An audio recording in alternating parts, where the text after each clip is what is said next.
Thank you, Chair. We're now live on YouTube. I'll hand the meeting over to you. Thank you, Wendy. Well, good morning and welcome to East Devon District Council's virtual planning meeting on Tuesday, 30th of August 2022. I am your chair, Councillor Eileen Wragg.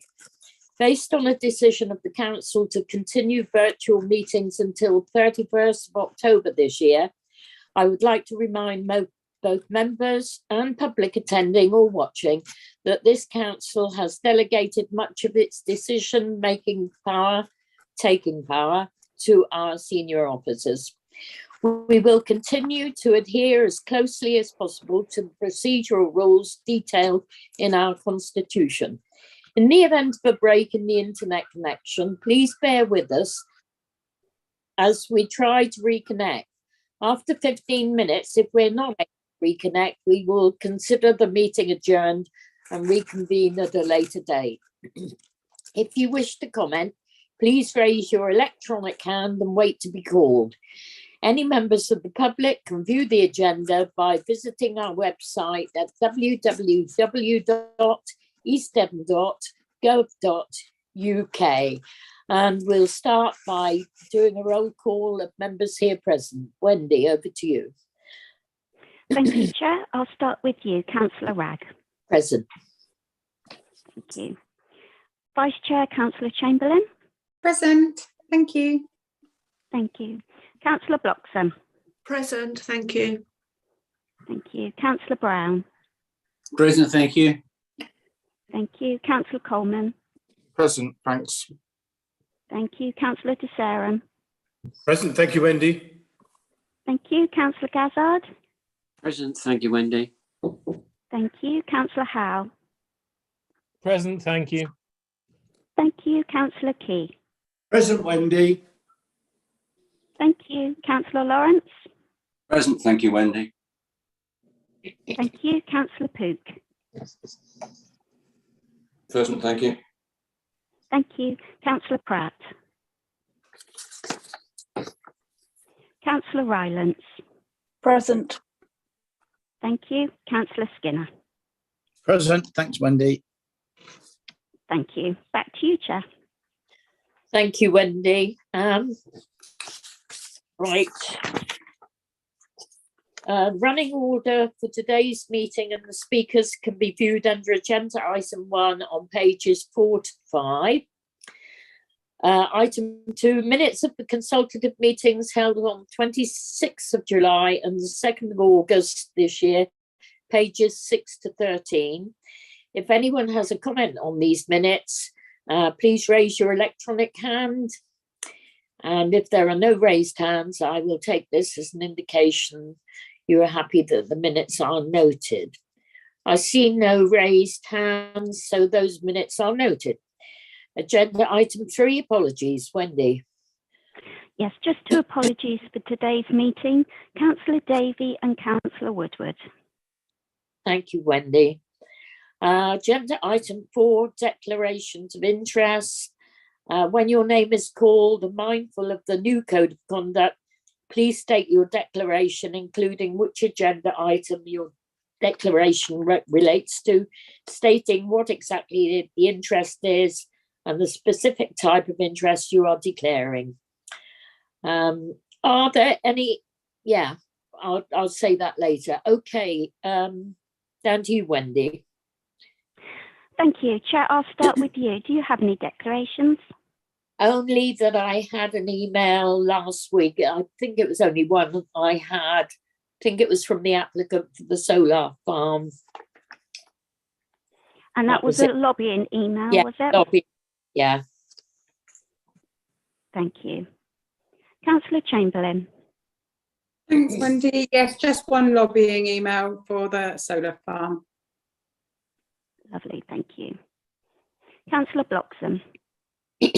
Just one lobbying email for 22069334. Thank you. Thank you. Councillor Brown.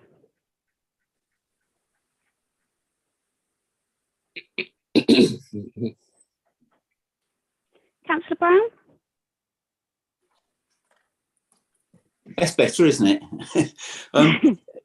Just the email which I deleted, and I'm the ward member for items 9 and 10, but I don't think you have to declare that now, do you?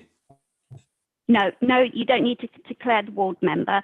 So just to confirm, the email that you deleted, was that regarding the solar farm? That's right. Thank you. Councillor Coleman.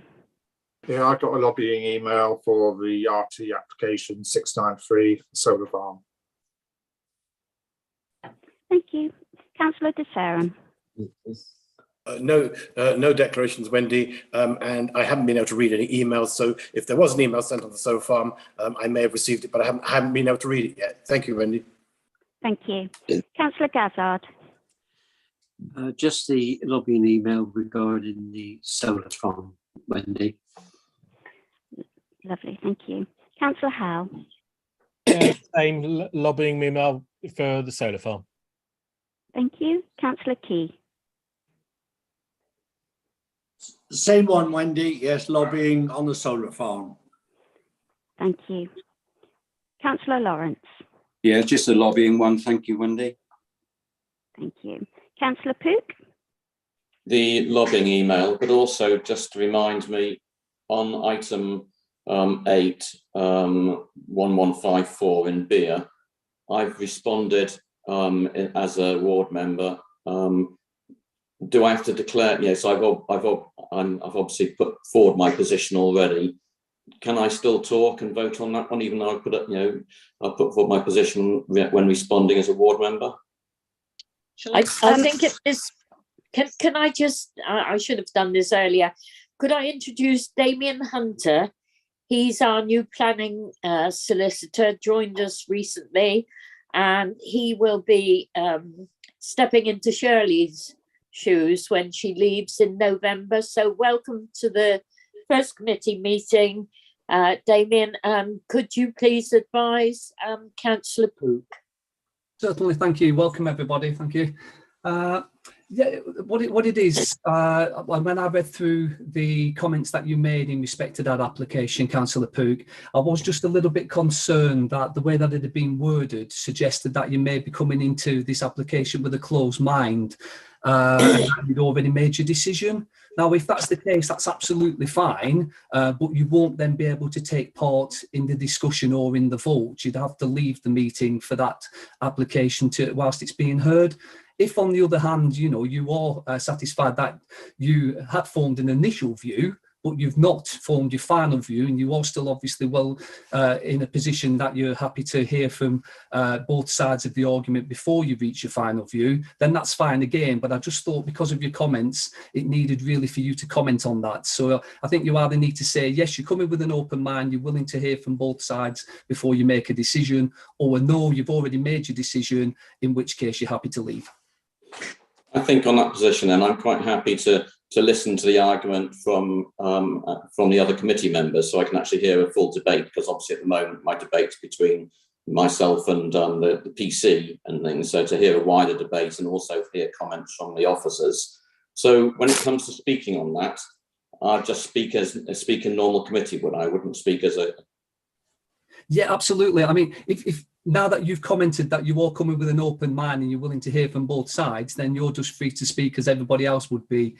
But it's just because of the initial comments. Obviously, when people look at an application and read through it, everybody's always predisposed in their initial thoughts as to, I think that this is one that I may well vote in favour of, or this is one I may well vote against. But so long as you don't make your final decision until you've heard both sides of the argument, that's absolutely fine. It was just reading through your initial comments, I just was a little bit concerned that, you had reached this final decision. So if you're saying you haven't, absolutely fine, and you're able to speak. No, because I haven't heard a committee debate on it, and I'll make up my mind when I've heard committee debate. Lovely. Thank you very much for the clarification. Thank you. Thank you. Councillor Key, you've got your hand up. Yes, Chair, because on items 9 and 10, I have passed comments on there, but I come to both of the items with an open mind. Thank you. That's great, because that was the other councillor I wanted just to clarify. So that's fantastic. Thank you very much for your clarification. Thank you, Damien. Back to you, Wendy. Thank you. Do we have Councillor Pratt in the meeting? I don't think he's come in, has he? Okay. So move on to Councillor Rylance.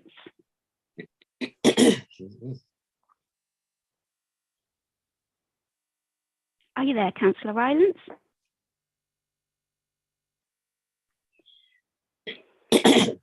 I'll come back. Councillor Skinner. In the light of everybody else has sent an email, and I'm not sure that I've seen it, I'm going to declare I haven't an email because I can only assume they sent them to all the committee members. I don't intend to get caught out with that one. Secondly, unbelievably, I haven't got any interest at all to declare on anything, which makes a change for me. Thank you. Thank you. Councillor Rylance, are you there? Maybe she's having some internet issues. Okay, so I do believe we have a couple other members in the committee, Councillor Hayward and Councillor Arnott. I'm just wondering if you have any declarations that you wish to declare that may affect your ability to remain in the meeting. None at all from me, Wendy. Thank you. Thank you. None for me either. Thank you, Wendy. Lovely. Thank you. Oh, we've got Eileen just coming in. Hey, Eleanor. Yeah, Eleanor. Eleanor. Yeah. Oh, sorry. No. No panic, Wendy. I knew what I meant. Okay, she is still joining us. I think she may be having some internet issues. Is she here? Let me just scroll through. Councillor Rylance, are you with us? Yes, I am now. I just had to move off. Sorry, my internet just packed in suddenly. Okay. Yes, I am here. Do you have any declarations? No, apart from the lobbying email about the solar farm in Axminster. Lovely, thank you. So that's all the declarations done, Chair. Back to you. Thank you. Are there any other councillors in this meeting who want to declare an interest that may affect their ability to remain in the meeting for any of the items listed on the agenda? I'm guessing that there aren't.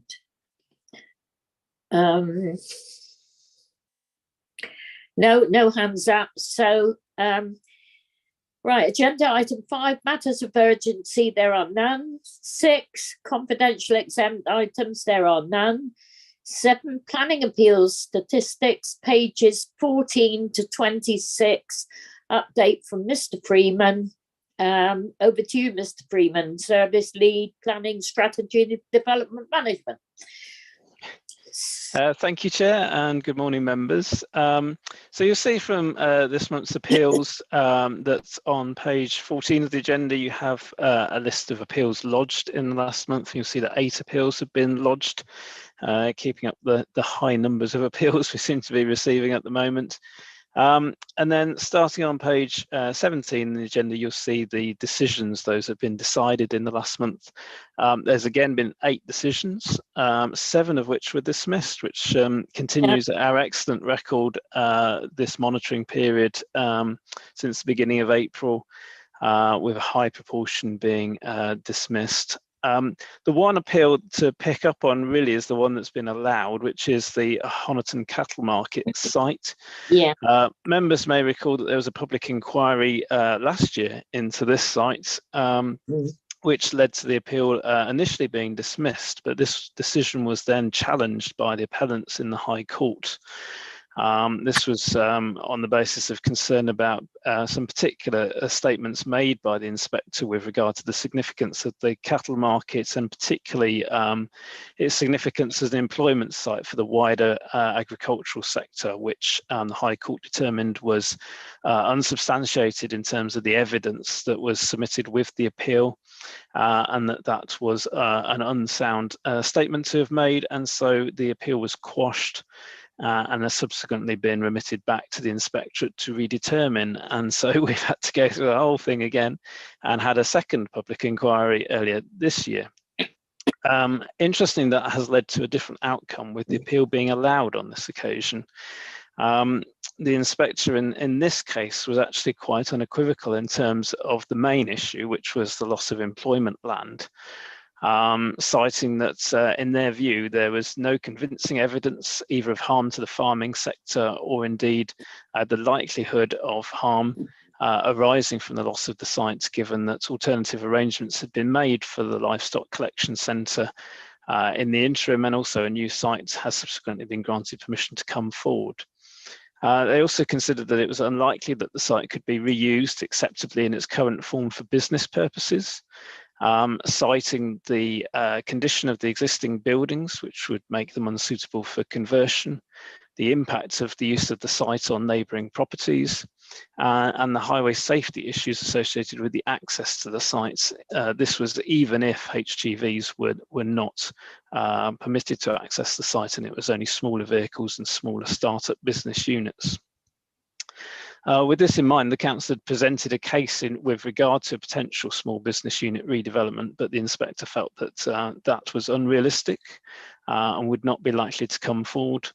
And also that there would be no significant material effect on wider employment opportunities and employment land availability, given the land available at Heath Park Industrial Estate in the town.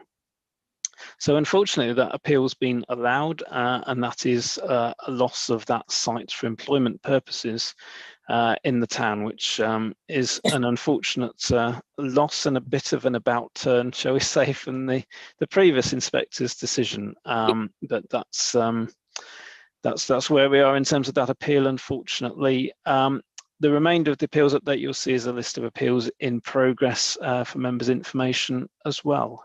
Hopefully that's a useful update. Happy to take any questions. Thank you, Chair. Thank you. I just wondered, Mr. Freeman, as you made a comment earlier about our excellent record, as there has been concern raised by the Chair of Scrutiny, whether you'd like to comment further on our appeals statistics, success or otherwise. I know you know sometimes there's a bit of a blip, but if you'd like to comment on that, do you have any outstanding concerns regarding the appeals success rate? Well, as I think you've highlighted, Chair, our record in the last monitoring period, so from the end of March 21 to the end of March 22, was quite poor compared to previous years. We've been looking into that and analysing that and trying to understand why that was the case. But since the 1st of April this year, we've had an excellent record, and I think we're at over 80% of appeals that have been dismissed so far this year. So trying to understand exactly why that's the case. As you'll be aware, we bring an annual monitoring report to you on appeals, and that will be coming to your next meeting in September. So I should have more information on that then, having fully investigated the reasons for that. So perhaps be able to answer that question more fully at your next meeting, Chair. Yeah, thank you very much for that clarification. That's helpful. Thank you. Right, so now we move to agenda items. Chair, could I just... Oh, sorry, David, you've got your hand up. Yes. Yeah. I would just like to ask Mr. Freeman, it sounds as though that one at Honiton was sort of like misrepresented by the first inspector. Is that correct? And this is why then, of course, they picked it up and then took it to the High Court. Is that correct? I think it would be fairer to say that the inspector perhaps made an unwise comment about the significance of the site in terms of employment within the agricultural sector without the evidence to substantiate that, which was why the decision was overturned. I would, of course, say that I agreed entirely with the previous inspector's judgment overall, because the appeal was dismissed at that time. So it's concerning that another inspector has come to such a contrasting view. But I think it was just an unfortunate use of words in the original decision, which led to it being found unsound. Yeah. Thank you very much. Thank you, Ed. Thank you. Right, agenda item 9 then, application 221232, full application, land and barn north of Pamos Farm, Pottery, pages 34 to 45. I would like to welcome Elizabeth Donald, Michael Donald, and Charlotte McLeod. Over to you then, Mr. Freeman, to present your report.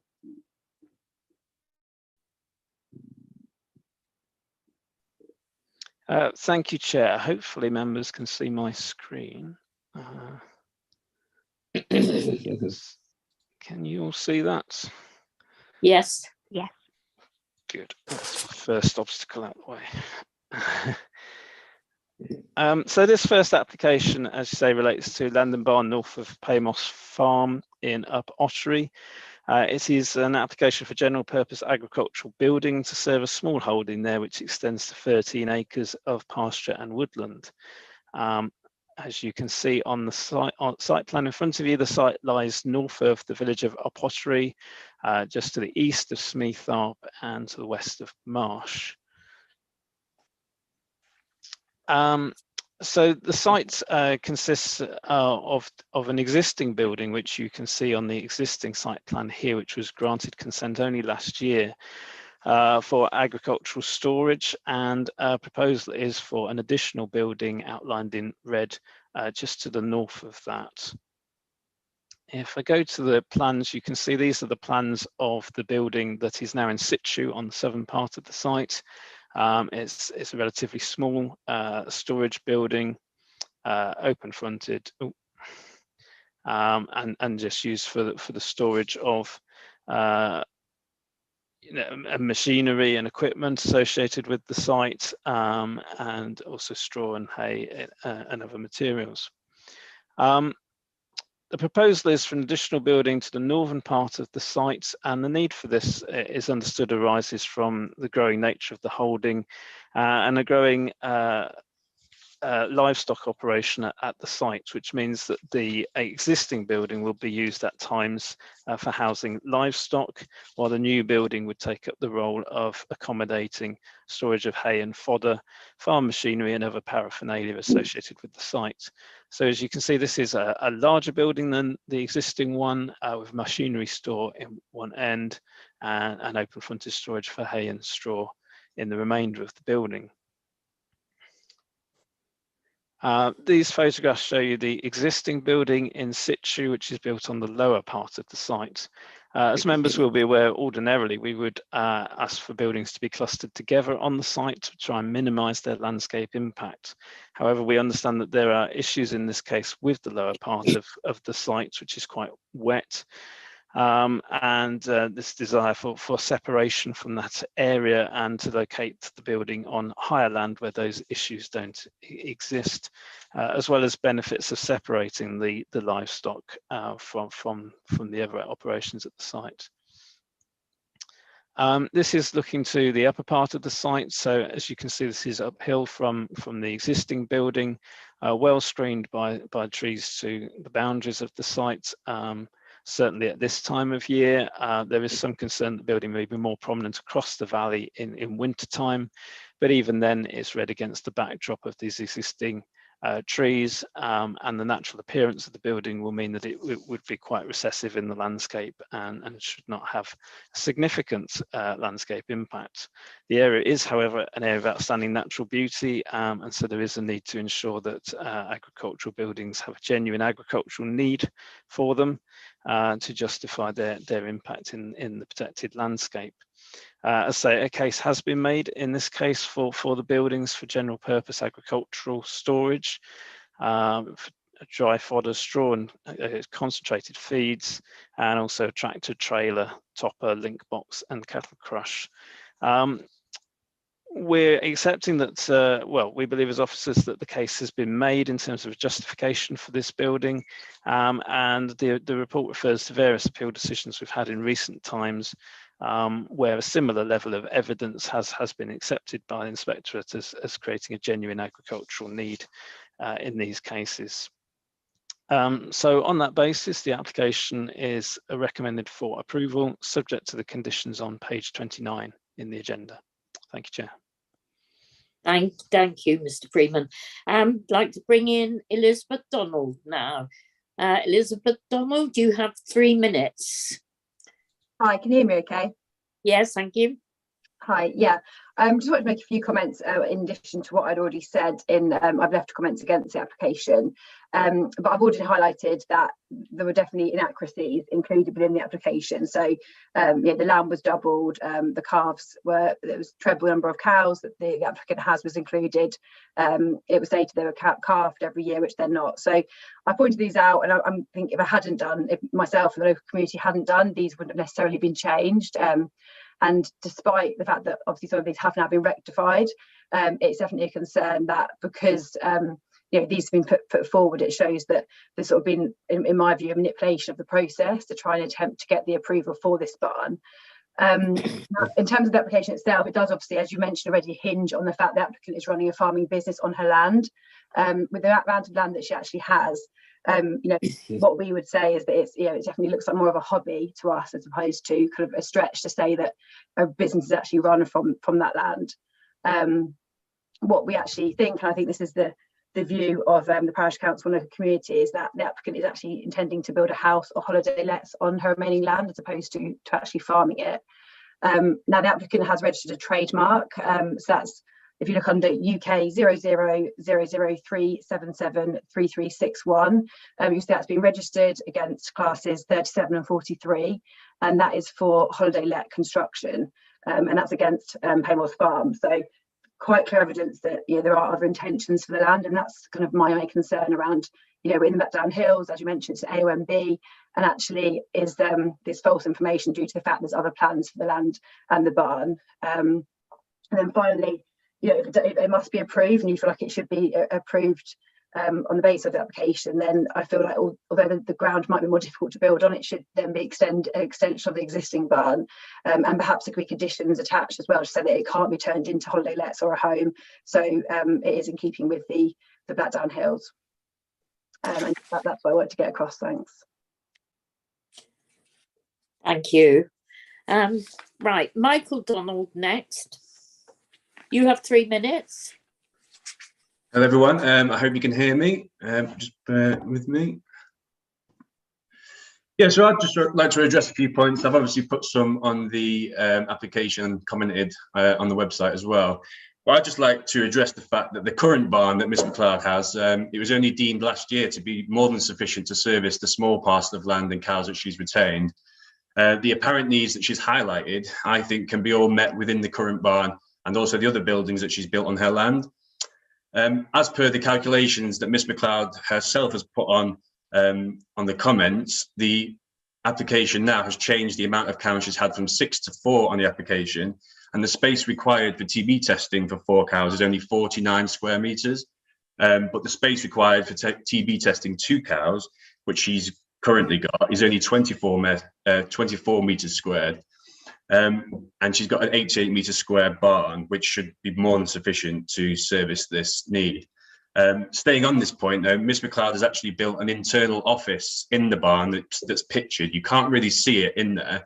I think it might be an old picture, but she's using about 1/3 of the allotted floor space, which not only goes against the initial permitted usage of the barn, it also goes against the permitted floor plan that she originally got for this. And if she needs this space so desperately, this surely can be removed. There's also a small shelter that she's built on the land up on the hillside, which would be more than adequate for sheltering any staff that she's got, which was another point that she made. There's also several lean-to roofs on the barn, which were created, and those should be, again, more than enough to house any dry storage or fodder or machinery that she needs. But one of the main points is own the track which the applicant has right of way over, and it's the only access that we have to our residential property, and it's also the only access that Ms McLeod has to her land. The track in question is extremely narrow and rough, and it's needed extensive works to get to a usable level. It also requires constant maintenance to keep serviceable, which Ms McLeod is privy to 20% of the costs, which is yet to contribute. to, and there's been zero input from Ms McLeod to maintain her hedges and ditches which impede the access of the track. This concerns me greatly. If there's to be even more traffic to and from Ms McLeod's land, this is going to create even more work for myself and my family, trying to keep it serviceable, as Ms McLeod is refusing to do any sort of maintenance on her side of it. But as a local community within the Blackdown Hills, and with it being an A or NB, we're meant to be trying to keep the traffic down to a minimum on the very small lanes that we've got here. And Ms McLeod is using unnecessary traffic coming to collect posts, picking up equipment stored here and taken out, and coming up here to use it as an office as well. It just feels to me that it's just not, it's not practical to build another barn here. And I think as well, if she needs more space, just to extend the current one that she's got. Yeah, that's it. Thank you. Right, now, Ms McLeod. Is it McLeod or McLeod? We can't hear you. Hello, can you hear me now? Yes. Yeah, hello, yes, no, I'm Mrs. McLeod. Right. Right. Thank you. Thank you. You have 3 minutes. Thank you. I've been farming at Paymos Farm for over 30 years. My farm is part of the Countryside Stewardship Scheme, and I'm proud to promote the sustainable approach of the Blackdown Hills AONB Farming and Woodland Group to conserve natural habitats and species-rich grasslands and hedgerows. I sold Paymos Farmhouse last year and retained Paymos Farm. Planning restrictions meant that all the adjacent barns had to be sold together with the farmhouse. I sold 13 acres of land with the farmhouse, 10 acres of which is woodland. My pasture was reduced by only 3 acres, which means my farming practices remain much the same. I have an existing pole barn of 90 square meters, which is not big enough for fodder storage, machinery, and winter housing. I have bought another pedigree Hereford cow, which is in calf with a calf at foot from Mrs. Kerslake at Nittleshane Farm. I have 2 pedigree Hereford suckler cows. The new barn for storage would mean that the existing pole barn could house up to 6 cattle comfortably, as well as a race and crush for safe and efficient TB testing and vets visits. The proposed barn is modest in scale, which is appropriate for my business. It's invisible from the road, from the track, and all the neighbours. The green roof and cladding will blend in with surroundings. The barn respects the landscape. It's tucked under the scarp at the edge of the field. It cannot be sited next to the existing barn because the ground is too wet to build on. There's green sand and it's on a slope. A large amount of earth would need to be moved, which would damage the biodiversity of the site. The spring line runs through the field, hence the proposed barn is just above that line next to the fence on the left of the picture in front of me. The new barn will not increase traffic. Instead of having 2 bales of haylage and straw delivered every fortnight, I will be able to store fodder and straw, cutting down the number of deliveries. Otherwise, my farm traffic will be unchanged. To conclude, in accordance with the East Devon local plan, this building will be well integrated into its surroundings, fulfill a genuine agricultural need, not be detrimental to the landscape or impact the biodiversity by using careful design, siting and materials, will not increase local traffic. The decline of small farms has had an impact on rural communities and environmental management. Small farms are the backbone of our rural economy and the lifeblood of the Blackdown Hills. Thank you. Thank you. Right, I see that Councillor Rylance has her hand up. Is that for a question, Councillor Rylance, or is it for the debate? It's for a comment. So it is for the debate, sorry. For the debate, okay, thank you. Right, now the ward members. Councillor Brown. Good morning, thank you, Chair. A little bit of history about the site is that the farmhouse was sold off separately with some land, but 13 acres of the land, open land, were retained. when they owned the farmhouse, they put an application in for a barn, which was refused. They then subsequently, with the bare land, came back and just built a barn on it and had to apply for a retrospective plan permission, which they said was adequate for their needs. They've now come back again for another barn on there to store cattle, etc. That should be refused as well for the same reason the first one was refused, which was the impact on the landscape, the OMB. What I can see happening here is they get a couple of barns up, they get their animals in, and then they come back for a mobile home on the site to get a house on there. They're not living on the site at all. They're having to go away from the site, and that will be an excuse to get another property on there. So I, recommend this refusal for the same reason it's been refused in the past, impact on landscaping and AONB. Thank you. Thank you. Now, Councillor Key. Thank you, Chair. Well, I mean, as I've said in my notes there, but I've still got an open mind. But as I said in my notes, and I mean, we have to take into account what these land agents say that actually apply and know all about the size of buildings. Now, he stated that when the application for the retrospective planning was done, that building that was put there was adequate for the size of the holding. You're talking about 13 acres. Well, I mean, the thing is, I mean, as you can see on the plan, I mean, this actual barn is a long way actually from the existing barn, and is right in the middle of the field. It should be near. You don't find any farm these days having one barn in one field, one barn in another. It should be closer, and it should be closer to there. It's more than adequate, the building that is there. I mean, you've got 2 cows, evidently, by all accounts. The thing that made me very suspicious when the report came through from the planning officer was that, I'll read it, it's at the top of page 37.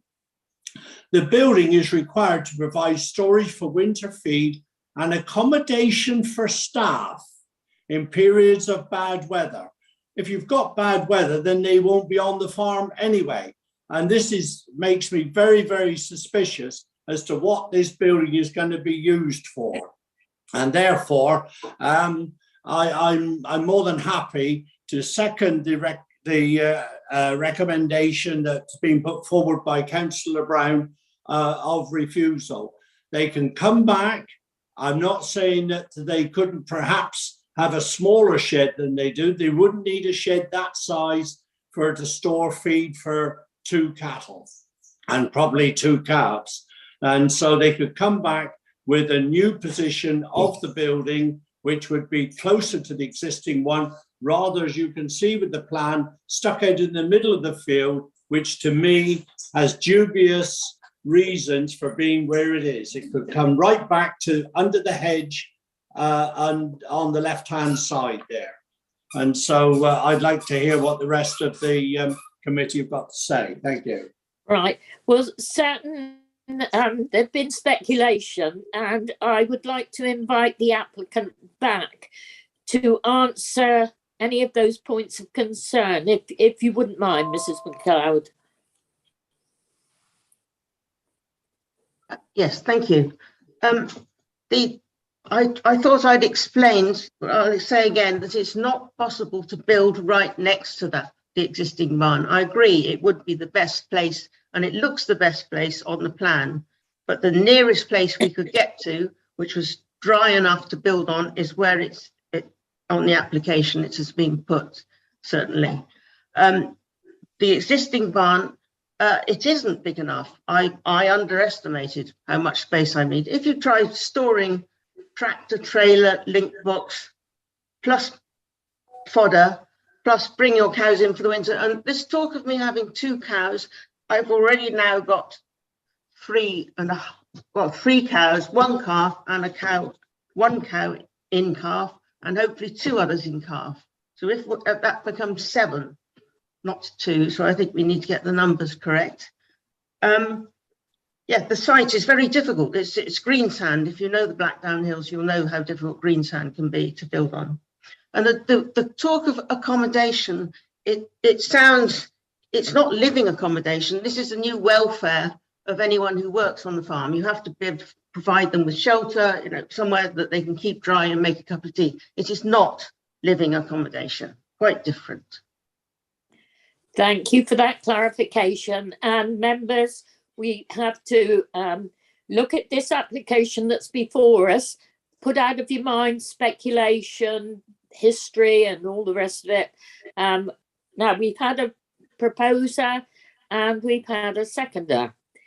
Councillor Rylance, we go into debate now. Off to you. Thank you very much, Chair. So I live next door to 2 dairy farms, and it seems that from talking to the farmers that they very much prefer to have their sheds for pregnant cows very close to the house, so that if there's a problem in the middle of the night with the calving, they can be there really quickly. So I'm surprised by the location of this barn for pregnant cows. My neighbours also have about probably 10 to 15 pregnant cows at any one time, with a small outdoor yard for their barn, their pregnant cow barn. So I would have in a barn that's the same size pretty much as the one that's being protected. So I'm surprised by the need for sizing on this one.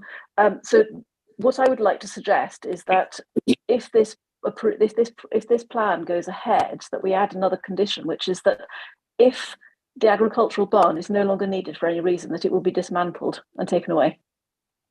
And that seems to me quite a good compromise, really, between what the applicant's asking for and what the concerns of various members are. Thank you, Councillor Rylance. Can I go to Mr. Freeman, please, and ask whether that condition could be applied if the application is approved? Thank you, Chair. I don't think that would be a reasonable condition, to be honest. We certainly wouldn't usually require agricultural buildings to be demolished if they are no longer necessary. You're effectively talking about a temporary consent for some unknown period of time. I don't think that can be justified in terms of the legislation. I think you have to consider the application on the basis that it's a permanent building as is presented, and consider its acceptability on that basis. While speaking, I would also reiterate your points, Chair, about potential residential use in the future. That is not what's before members today. No. And you need to, again, consider the application on its own merits based on the information before you today. I would also point out, in terms of the size of the buildings, that as the applicant has made clear, this is a growing holding, and I think that's part of the uncertainty, and the number of cattle in this case is that it's growing quite quickly on a regular basis. And so if there is any concern about the size of the building in terms of the need for the 6 or 7 cattle that are planned for at this point in time, then I'm sure a holding that is growing will make use of the additional space in time. Thank you, Chair. Thank you, that's very helpful. Councillor Lawrence. Thank you, Chair. Yeah, I'm a bit concerned about this, because the 13 acres of land has very limited potential with regard to the applicant's plans for a suckler herd. As such, you're not going to get that many cows in the field. And I think going forward, I think they have perfectly adequate space already. Now, if the land where the existing barn is not suitable for building on, how come they built on it in the first place? I don't understand this. To me, it doesn't stack up. And they did say that originally they had 2 cows. Councillor Key was wrong, because they now have 3. But I mean, that is not a recognised size of a suckler herd. And 13 acres, I don't think, would support a much bigger herd anyway. So I just think there's something not quite right with this application, and I should be voting against it. Thank you. Thank you. Councillor Skinner. Well, I am a farmer. I've been one all my life, a 4th generation of farmer, so I understand a little bit about the job. Cows, acres, always a cow per acre. Suckler herd, so you've got the cow, plus you've got the calf. So that whittles the cows back to about probably half a dozen really, and then running them in calf as well on top of that. But you could be selling off the stirks when they come older, when they wean off 12 months old. So you could work out. So you'd be looking at something like probably if the young lady bought some feed in, maybe 8 or some 8 cows. This is not big farming stuff, but it's either not to be dismissed either. The lady owns 13 acres of land. She's trying to farm it. I think Councillor Lawrence has said the most to me. It's just something. I mean, with these applications, I'd be sort of thinking myself, well, what's the harm really, and why are we, standing up against this sort of thing when it doesn't seem to be that detrimental? But and I take on board very much what Councillor Brown and particularly Councillor Key. Councillor Key's been farming as well all his life. He understands these things as well as I do. I'm just a little bit. There's something just with this application is a bit mishmashy, if that's the way to put it. And it's a little bit confusing why it's sort of not together. And I'm not interested one bit about whether they're going to have a house there or not. That doesn't even enter my reckoning, to be honest. That, as Mr. Freeman has said quite clearly, has got nothing to do with this. But in some ways, I'm just a little bit caught with it. But having said that, yeah, I'm still undecided, really, to be honest. So I'll see where that goes. But yeah, we'll see. Okay, I'll leave it to that. Thank you. Thank you. Councillor Poole. Thank you. Regarding the design and the need and the location, etc., I think we've got to accept that the applicant has put forward a position. Some people might agree with it, some people might not, but it's not totally unreasonable. It's some people might say it's a bit more. So I think putting that to one side, I just want Mr. Freeman just to comment on the conditions which are proposed. Condition 3. The building shall be approved and be used for agricultural purposes only. I know you've already said this, Ed, about we're here to look at this design, and as it stands, with a condition agricultural use only. So if I went there in 20 years' time, it's still agricultural use, no problem. But can you just refresh our minds on when an agricultural building is eligible for conversion to something else, so we know what the situation might be?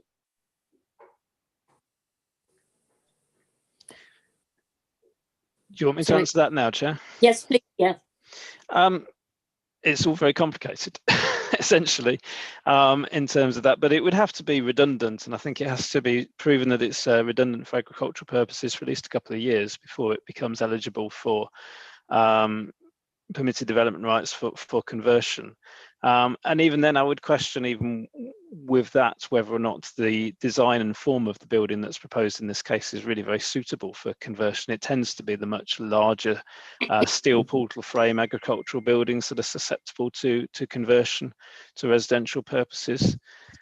So while I'm not saying that there is no risk at all, there clearly is potentially an opportunity there, but I don't think we can assess every application for an agricultural building on the basis that it might be a ruse to get a dwelling at some point in the future. I think we have to take the applicant at face value in the case that's been made in this case, which, as has been said, I think is robust. Thank you, Chair. Thank you. That too is helpful. Councillor Desarum. Good morning. Thank you very much, Chair. Yeah, I've been listening very closely to the debate, and I think that the applicant did put forward one of the very positive pros about this would be, if we were to go ahead, there would be a reduction in traffic movements because they would be able to have greater storage. So I think that was very positive. But then I also heard from the ward members who suggested that it was a long way from the existing barn and it should be closer. So like others have said, whilst I could suggest support it in principle, I am concerned about the need to have such a building, but obviously I will wait to hear what other speakers may say. Thank you very much, Chair. Thank you. Councillor Key, you'd like to come back? Yes, thank you, Chair. I mean, the position of this building is way, way away from the other building. And there is no reason. I've just looked on the geological map, in actual fact, and if that building was brought back closer to where that hedge line was on there, it would still be on firm ground. The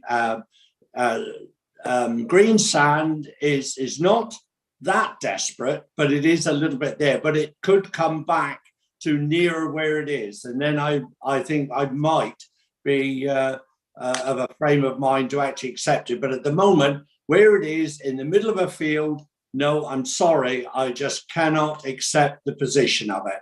And the buildings, the thing is, Councillor Skinner and myself have been in farming all our life. You ask any farmer, you don't have buildings so far apart as that, because there's too much carrying to and fro. And therefore, this building should be closer. Okay, if they're not wanting to actually put it right against it, it should be a lot closer to the existing building. Thank you.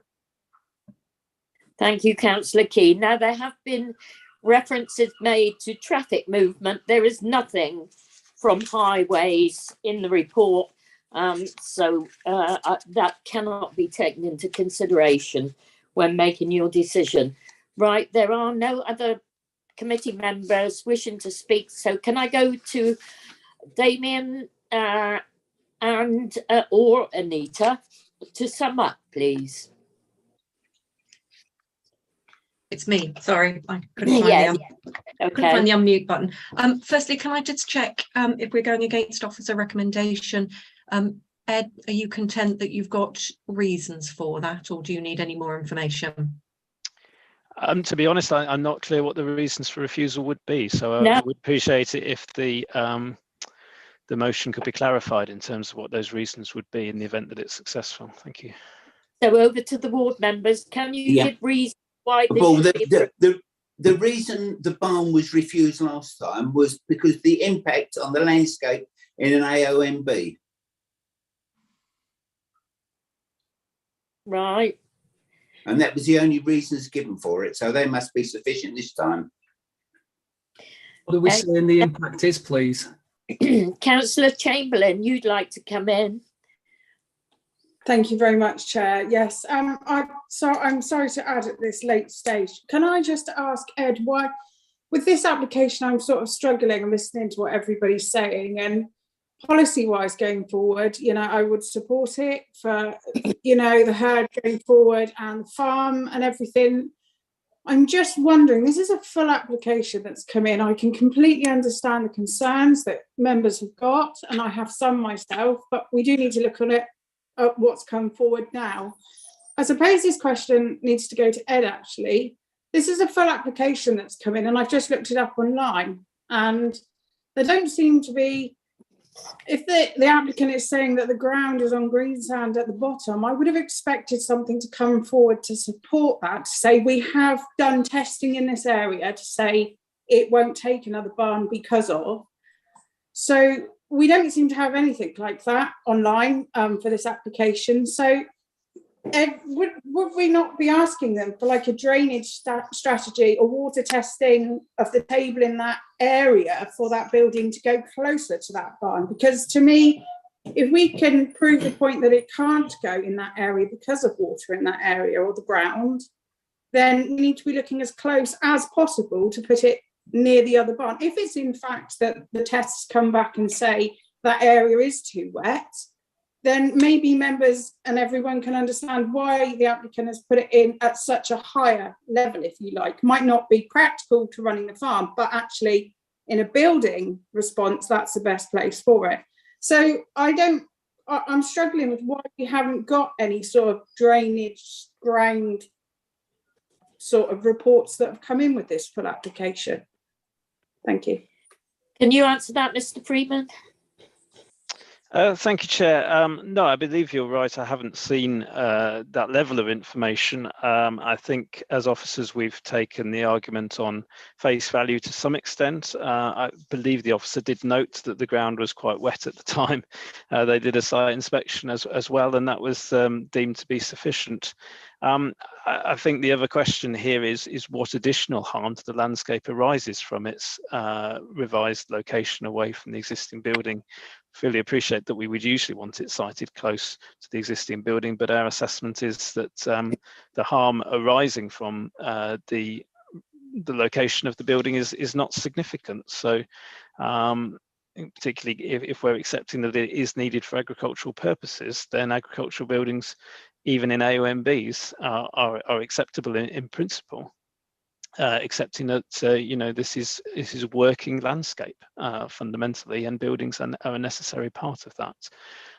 So I think members would need to substantiate what the harm arising to the landscape and the AOMB is arising from this building, particularly in relation to the siting that is proposed, if members are accepting the principle. Thank you. Thank you. Well, there you have it, members. Think very carefully before casting your vote. Can I come back as I seconded it? I'm coming back to you. All right, Councillor sorry. King. All right, I've seen your hand up. Yes, because it seems that there is no officer support to refuse this, and should the applicant go to appeal, it's quite likely without officer support that appeal will be another to add to our statistics, which would be unsuccessful for us. So think very carefully before you cast your vote, please. Right now, Councillor Key.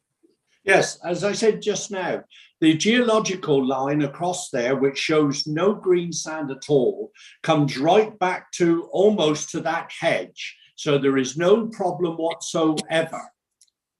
Can I point out, this is not a farm. This is somebody trying to start a small holding or a hobby farm, because with 13 acres, you're not going to gain very much. It's not class 1 land, it's not class 2, it's not class 3A, and it's not it might be bordering class 3B for land. So it's not going to produce very much at all.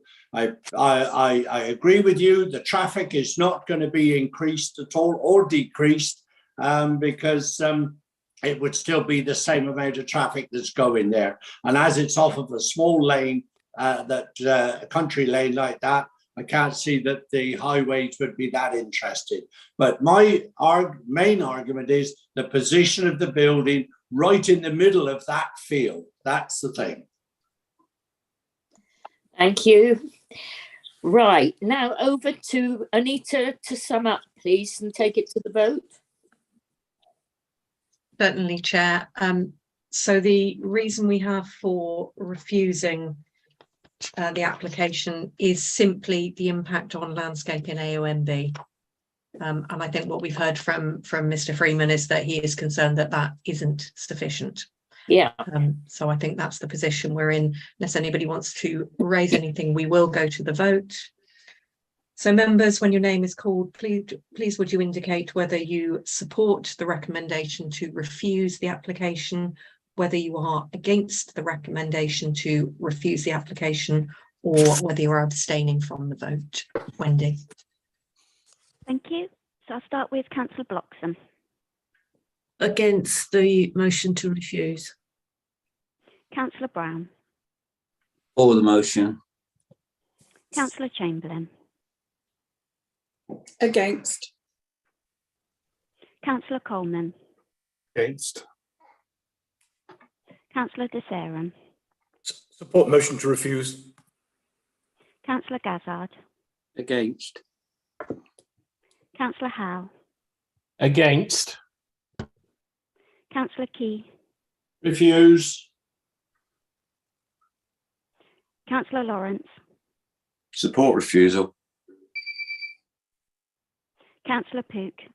Against refusal. Councillor Rylance. Reluctantly against refusal. Councillor Skinner. Against refusal. Councillor Ragg. Against refusal. Thank you. So we've got 1, 2, 3, 4 in support of refusal, and 1, 2, 3, 4, 5, 6, 7, 8, 9 against refusal, so that recommendation has fallen, I'm afraid. Thank you. Could we have another proposal, please? And I see Councillor Skinner, you've got your hand up. Yeah, well, we don't have any choice here, really. I just No. and the reason for it is that the reasons to try to refuse this application are not going to be substantiated. Mr. Freeman's made that quite clear, and I don't think I want to put us as an authority into a position whereby we're going to go to appeal. We're going to get it. And so, as much as I feel all a bit mishmashy, and as much as I very much support what the ward members have to say, and I think there are many in that view, it's all a bit awkward. But having said that, we are where we are, and the facts are what they are. It's an evidence base. We're into planning. It's planning law. And I feel that we should be supporting the officer's recommendation as set out. Thank you. Thank you, Councillor Howe. Yeah. Is there a seconder? I'm just debating whether to second that or not, because actually I was thinking, well, maybe with a number of people concerned, I must admit I'm not overly happy with approving this, that we could go for a site inspection to actually determine what Mr. Freeman is saying, and that's not a doubt in Mr. Freeman's words. But no, I'm going to second the motion Councillor Skinner's put, I think, in this case. Thank you. Thank you. Councillor Gazzard, anything to add? No, I was just going to second, Chair. Thank you. Over to you then, Anita. Thank you, Chair. So members, when your name is called, please would you indicate whether you support the recommendation with the conditions set out in the report, whether you support it, whether you are against the recommendation to approve, or whether you are abstaining from the vote. Wendy. Thank you. Councillor Bloxham. Support the approval with conditions. Councillor Brown. Against. Councillor Chamberlain. Support.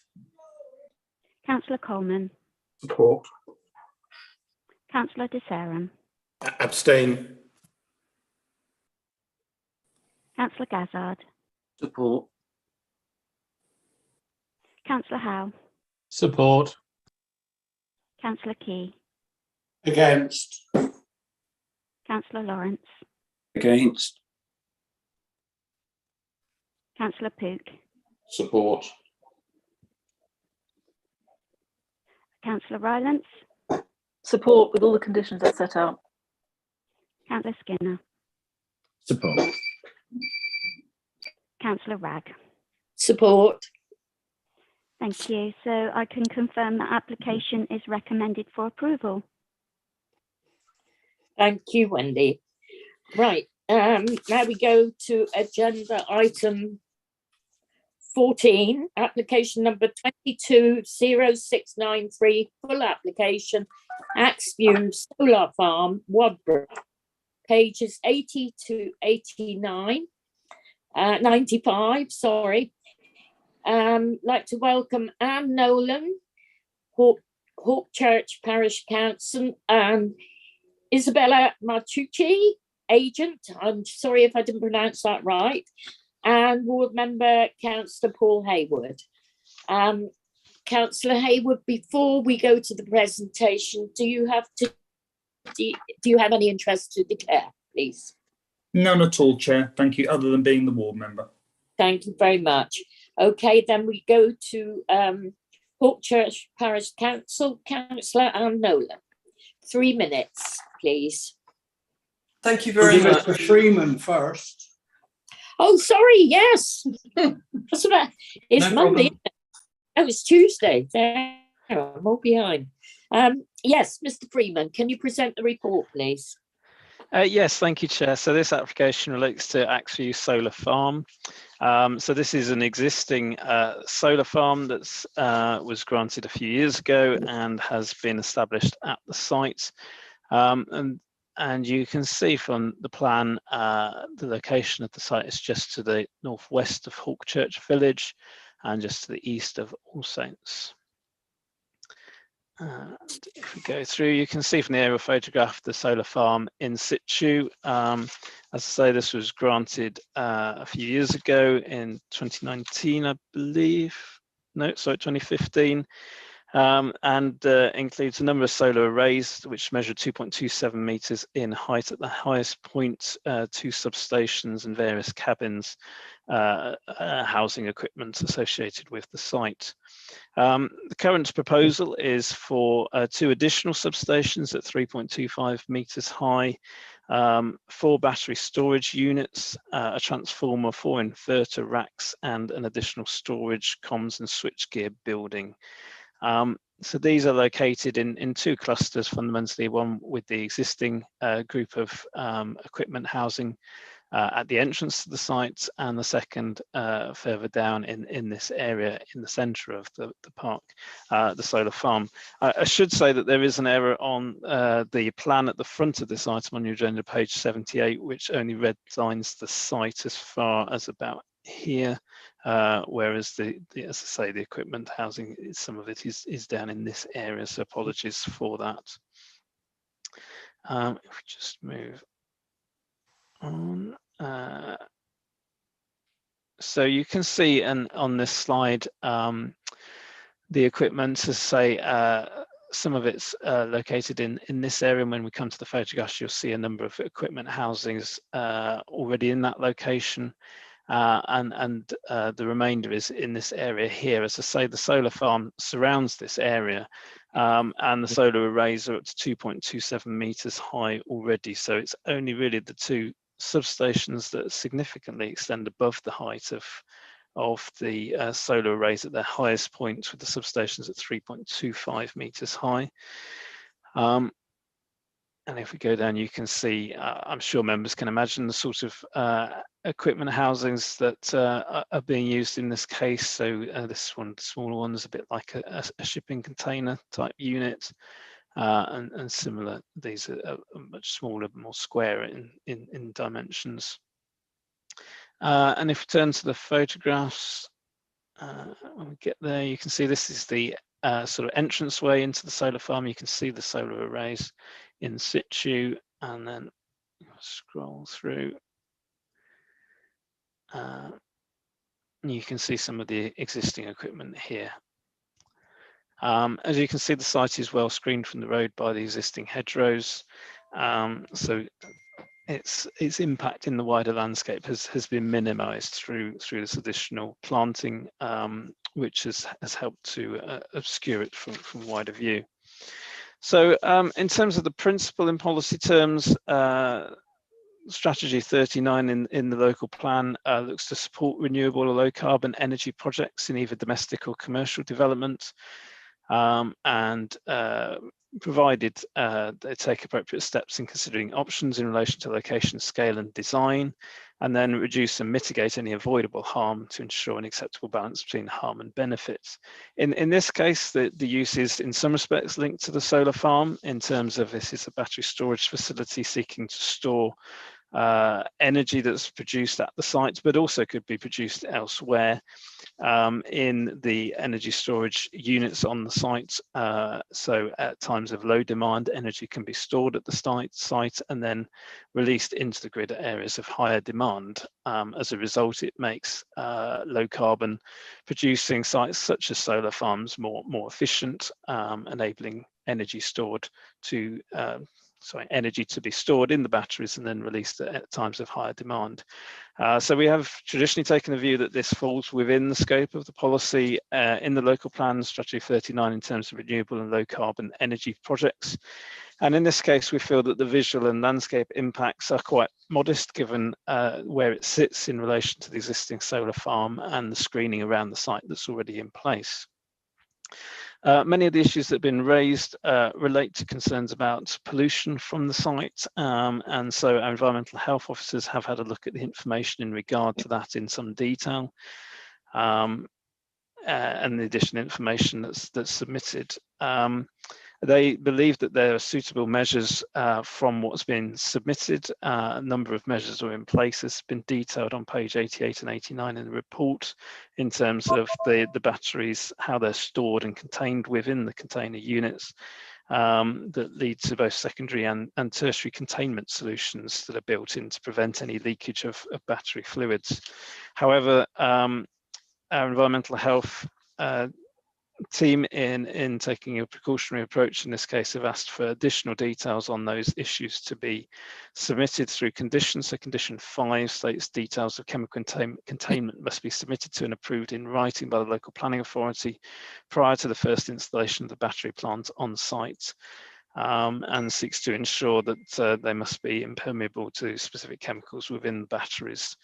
So we think that these issues can be adequately controlled through those conditions. A number of other concerns we're also seeking to control through condition, such as through condition 3 for a construction environment management plan that seeks to control issues around noise, vibration, dust, lighting arrangements on the site.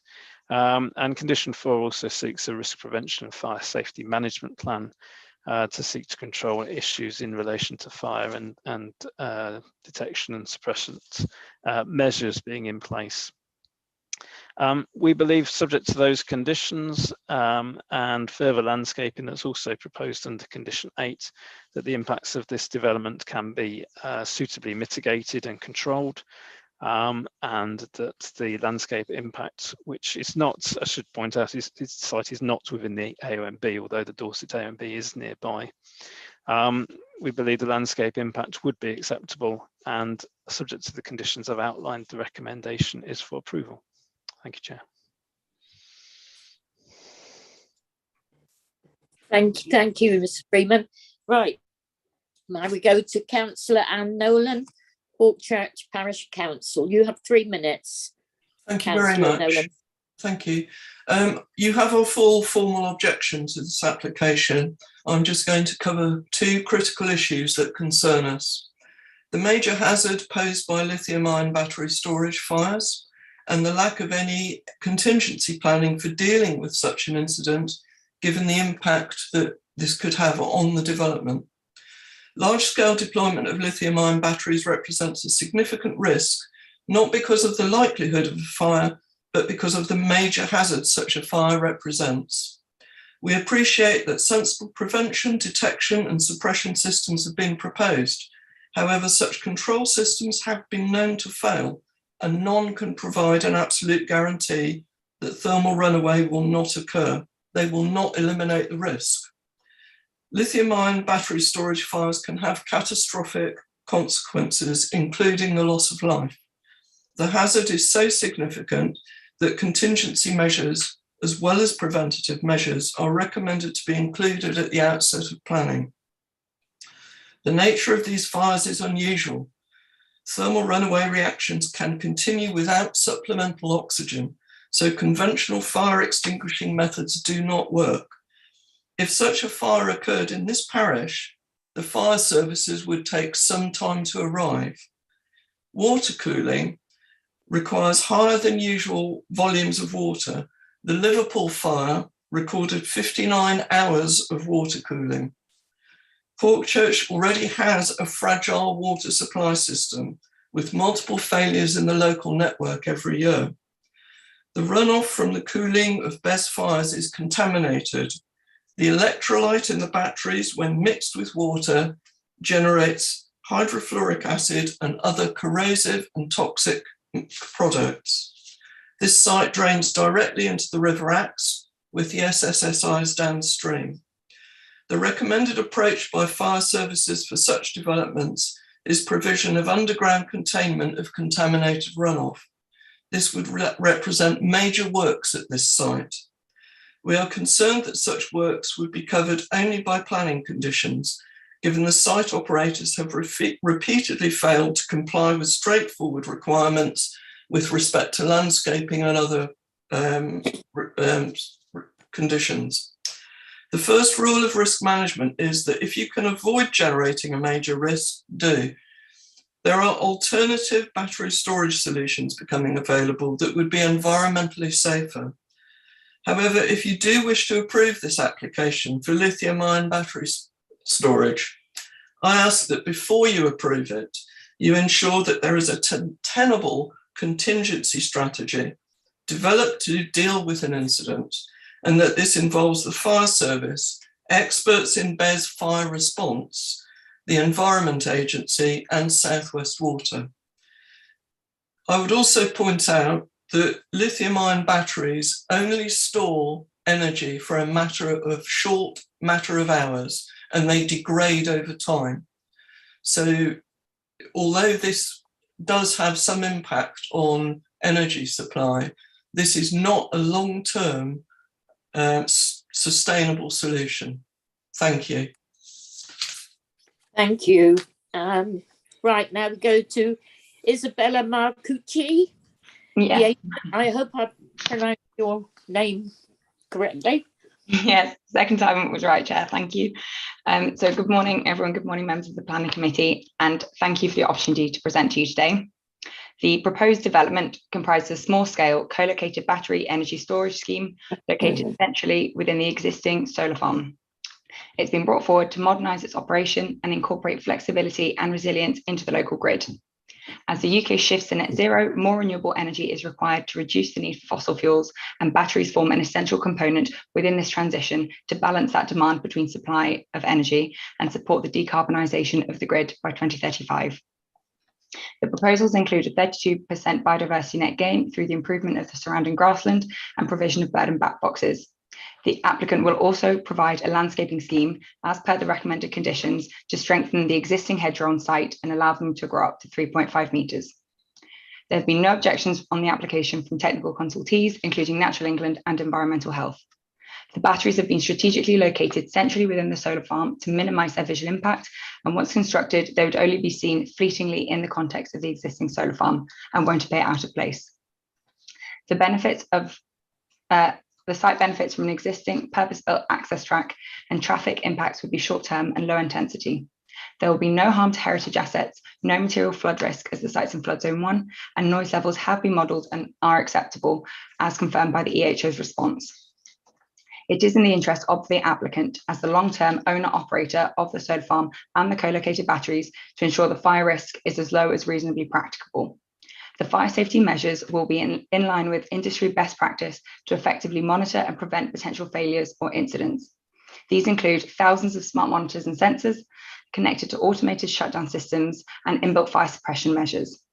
The technology-specific fire safety details will be provided through condition as further recommended by the EHO. The proposals will not materially impact the landowner's ability to graze sheep on the solar farm, and the site will be restored to agricultural use following the decommissioning of the solar farm and the proposals as per the requirements of Strategy 7 and secured through condition. There's no material risk of chemical leakage or water pollution during day-to-day operation, so there's no anticipated harm to wildlife or groundwater pollution. Natural England have also not raised any pollution concerns. Lithium-ion batteries are the most efficient, flexible, high-capacity energy storage solution available at present, and that's why they're being brought forward.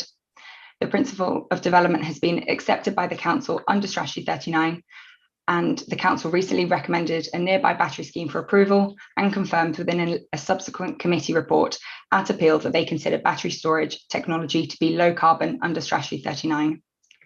Overall, the proposals comply with relevant policy and guidance and are appropriately located. They comprise essential supporting infrastructure, which will contribute towards adapting the grid to be more flexible and secure for the future, in line with the energy security strategy, the latest IPCC mitigation report, the net zero strategy, and the draft East Devon local plan, noting that the Council have declared a climate emergency and seek to be carbon neutral by 2040. Thanks again for your time. I trust you'll support this application, and I'd be happy to answer any questions members may have. Thank you. Councillor Hayward.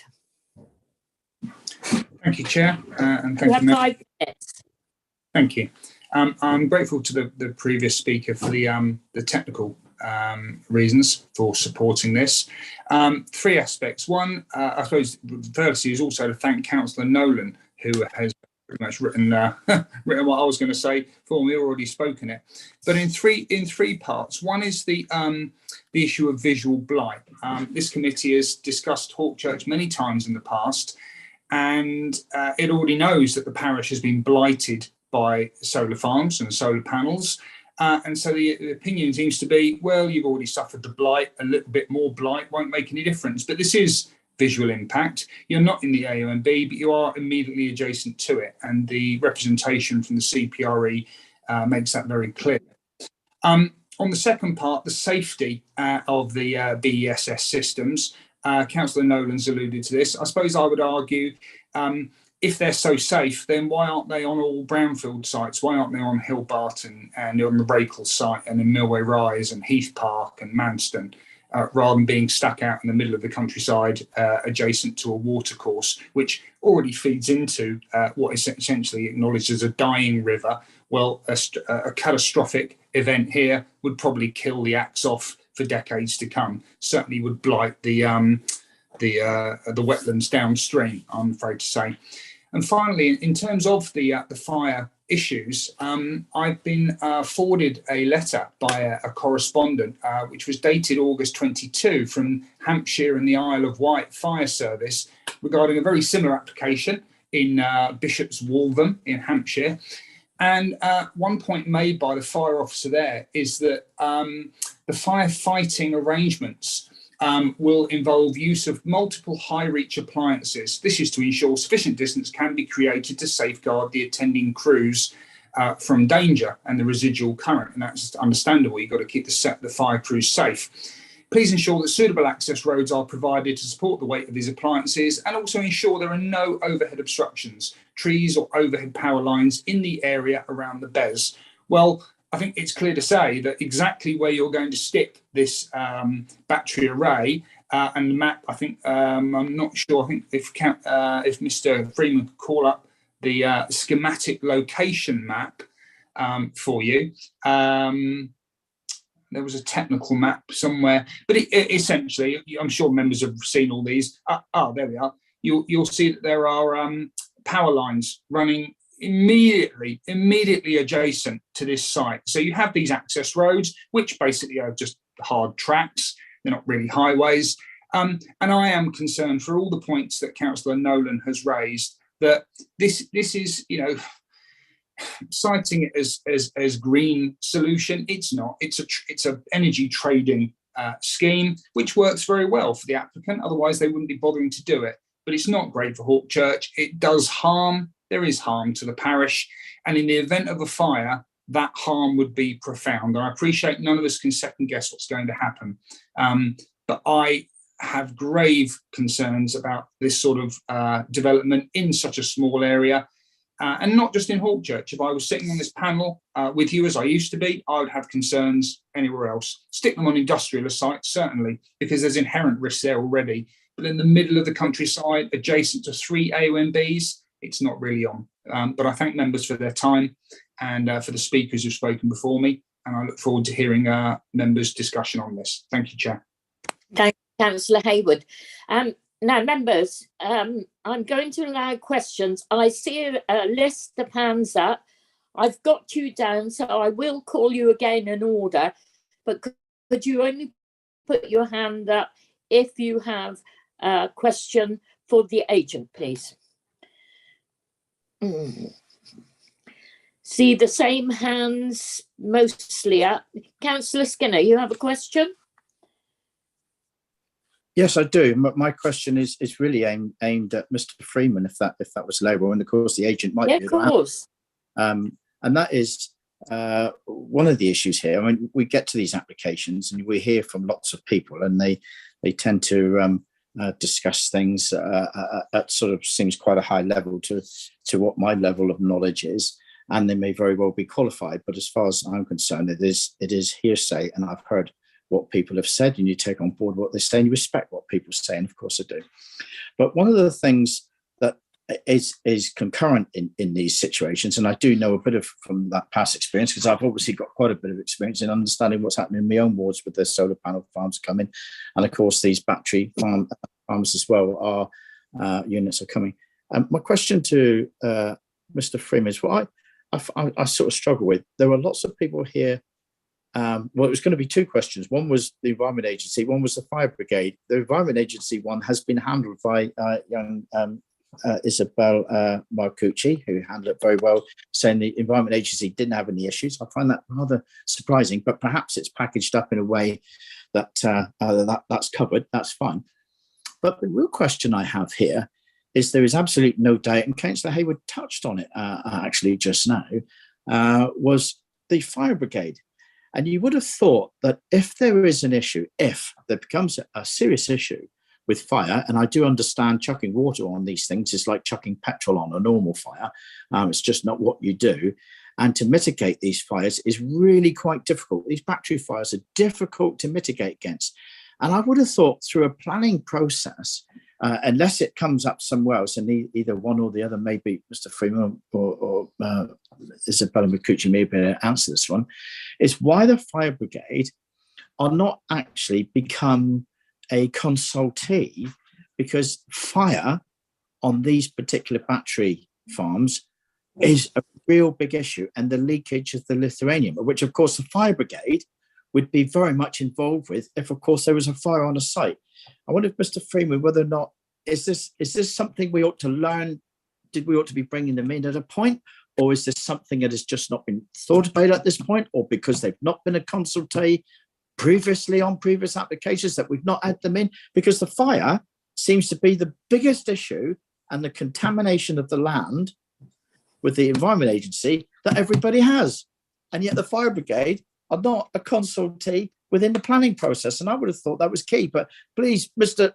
Freeman, I'll leave it to you to answer that one, if you may, please. Yeah, before you do, Mr. Freeman, could I just say that risk prevention and fire safety management plan, which sets out the design and mitigation measures in place to prevent, detect, suppress and mitigate any potential fire risk at the energy storage facility, should be submitted to the LPA.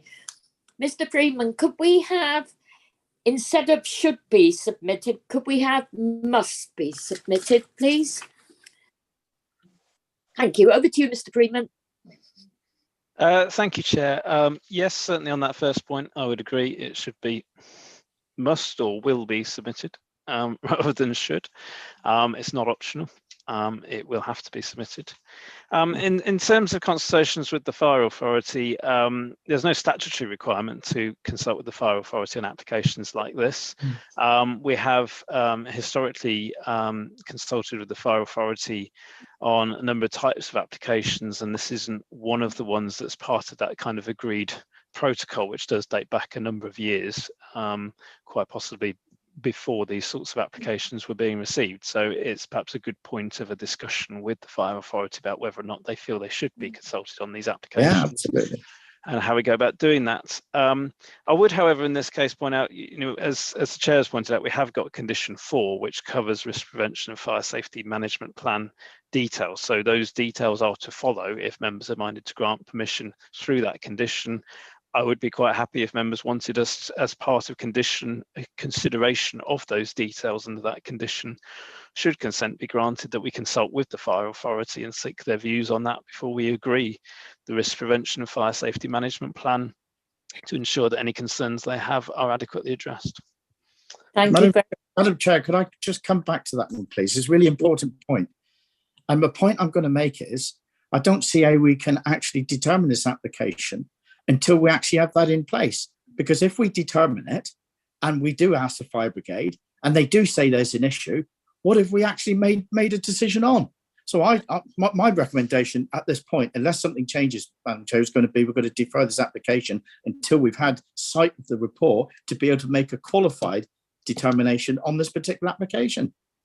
It's a no-brainer for me. Mr. Freeman, do you have any comment to make on what's been said? Well, only, Chair, that the details, we have some details in terms of risk prevention and fire safety management already that the Environmental Health Officer has looked at and is satisfied that it's along the right lines, shall we say, to the point that they are not recommending that we require those details up front. They are satisfied that it can be covered by condition. And I would hope that they would pick up on any critical issues like that, which would mean that consent shouldn't be granted if there were such issues associated with that. So I would hope that we can take comfort from that, that we are safe to cover that under condition. So I don't see a need to take that approach at this time. Thank you, Chair. Thank you. Right, Councillor Pook. Yeah, it's all along the same lines, and I see the biggest risk of this is because if there's a fire it's going to create an awful lot of wastewater, which is in cooling and disposal of. And the report itself says about some sort of containment of this. And the applicant does say that it'll comply with something. So can the applicant or Isabella actually make a comment about, are they anticipating having to develop some large containment, or are they, or is this not entered their plans yet? Because this is the big thing. It's the amount of water which is going to go straight into the acts and straight into the area. And if they're just relying on prevention as opposed to something which will mitigate against it, I think it's right that Councillor Skinner's right that we want to see proper detailed measures which will address all issues of the risk before we can actually go ahead and approve it. Right. Could you answer that one? Yeah. Please? Yeah. So I hear your concerns about the fire, and I think it would be wise to start by, saying that we provide information based on the best understanding of the technology that's available. Lithium-ion batteries are the safest, most reliable battery schemes that, storage solutions that are available at the moment. And had there been, a significant risk of fire, then it would be in no one's interest to bring this forward. And the EHO clearly recognised that if there was a demonstrable risk, then we'd have to go above and beyond. And at present, the industry standard would recommend that all the fire prevention, mitigation, all the sensors detect failure so early on that it makes the risk of fire minimal. So we will provide, we're very happy to provide that information through condition. It's very technology specific, and unfortunately at present we haven't chosen a manufacturer yet, and therefore as you'll recognise by the recommendations of a lot of the battery fire safety recommendations that have come forward, as a result of some of the very unlikely incidents that have occurred, a lot of it is down to minimising it as best possible and preventing it and making that risk as low as reasonably practical, and those measures will set out. And we're happy to distribute those with a fire service through condition, if that would be a further reassurance. We've recently got a battery scheme approved at Wild Meadow Solar Farm, which was in Dorset, but adjacent to Hawkchurch. And through that process, I understand that the fire service were consulted just to alleviate that concern, and they raised no issues, and said that the fire service team had internally been consulted and trained on managing battery fires.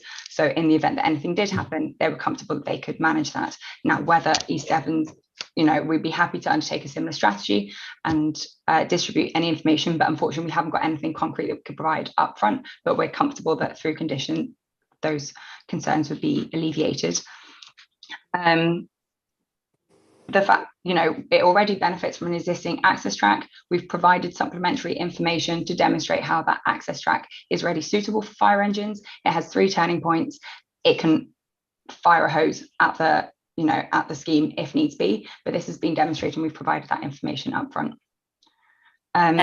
Just to go back, just the visual blight, I know that there is a landscaping condition which also requires us to provide more robust landscaping, and that at present the landscaping on the site would only be allowed to grow up to 2 metres, or that's what it's going to be managed to, whereas we'll improve that and make it more robust, and it'll be allowed to grow up to 3.5 metres just to minimise that visual blight. But nonetheless, it will appear to form as part of the ancillary infrastructure of the solar farm, which is ultimately its purpose. It's providing energy storage in that transition to net zero, to store the renewable energy as and when there's mismatches in supply and demand. So I hope that helps alleviate some of the concerns raised. Thank you. Councillor Lawrence. Thank you, Chair. Could I just ask a question of the agent? I'm not sure of the size of this solar farm, but can you tell me in megawatt hours what the size of the site currently is, and are there plans to extend it? Because if not, I don't understand why 2 years after the last change in the planning application, you're coming in with something totally different. I just wondered whether the actual capacity had changed and what that capacity is, to give us an idea of comparison to other applications that we've already received.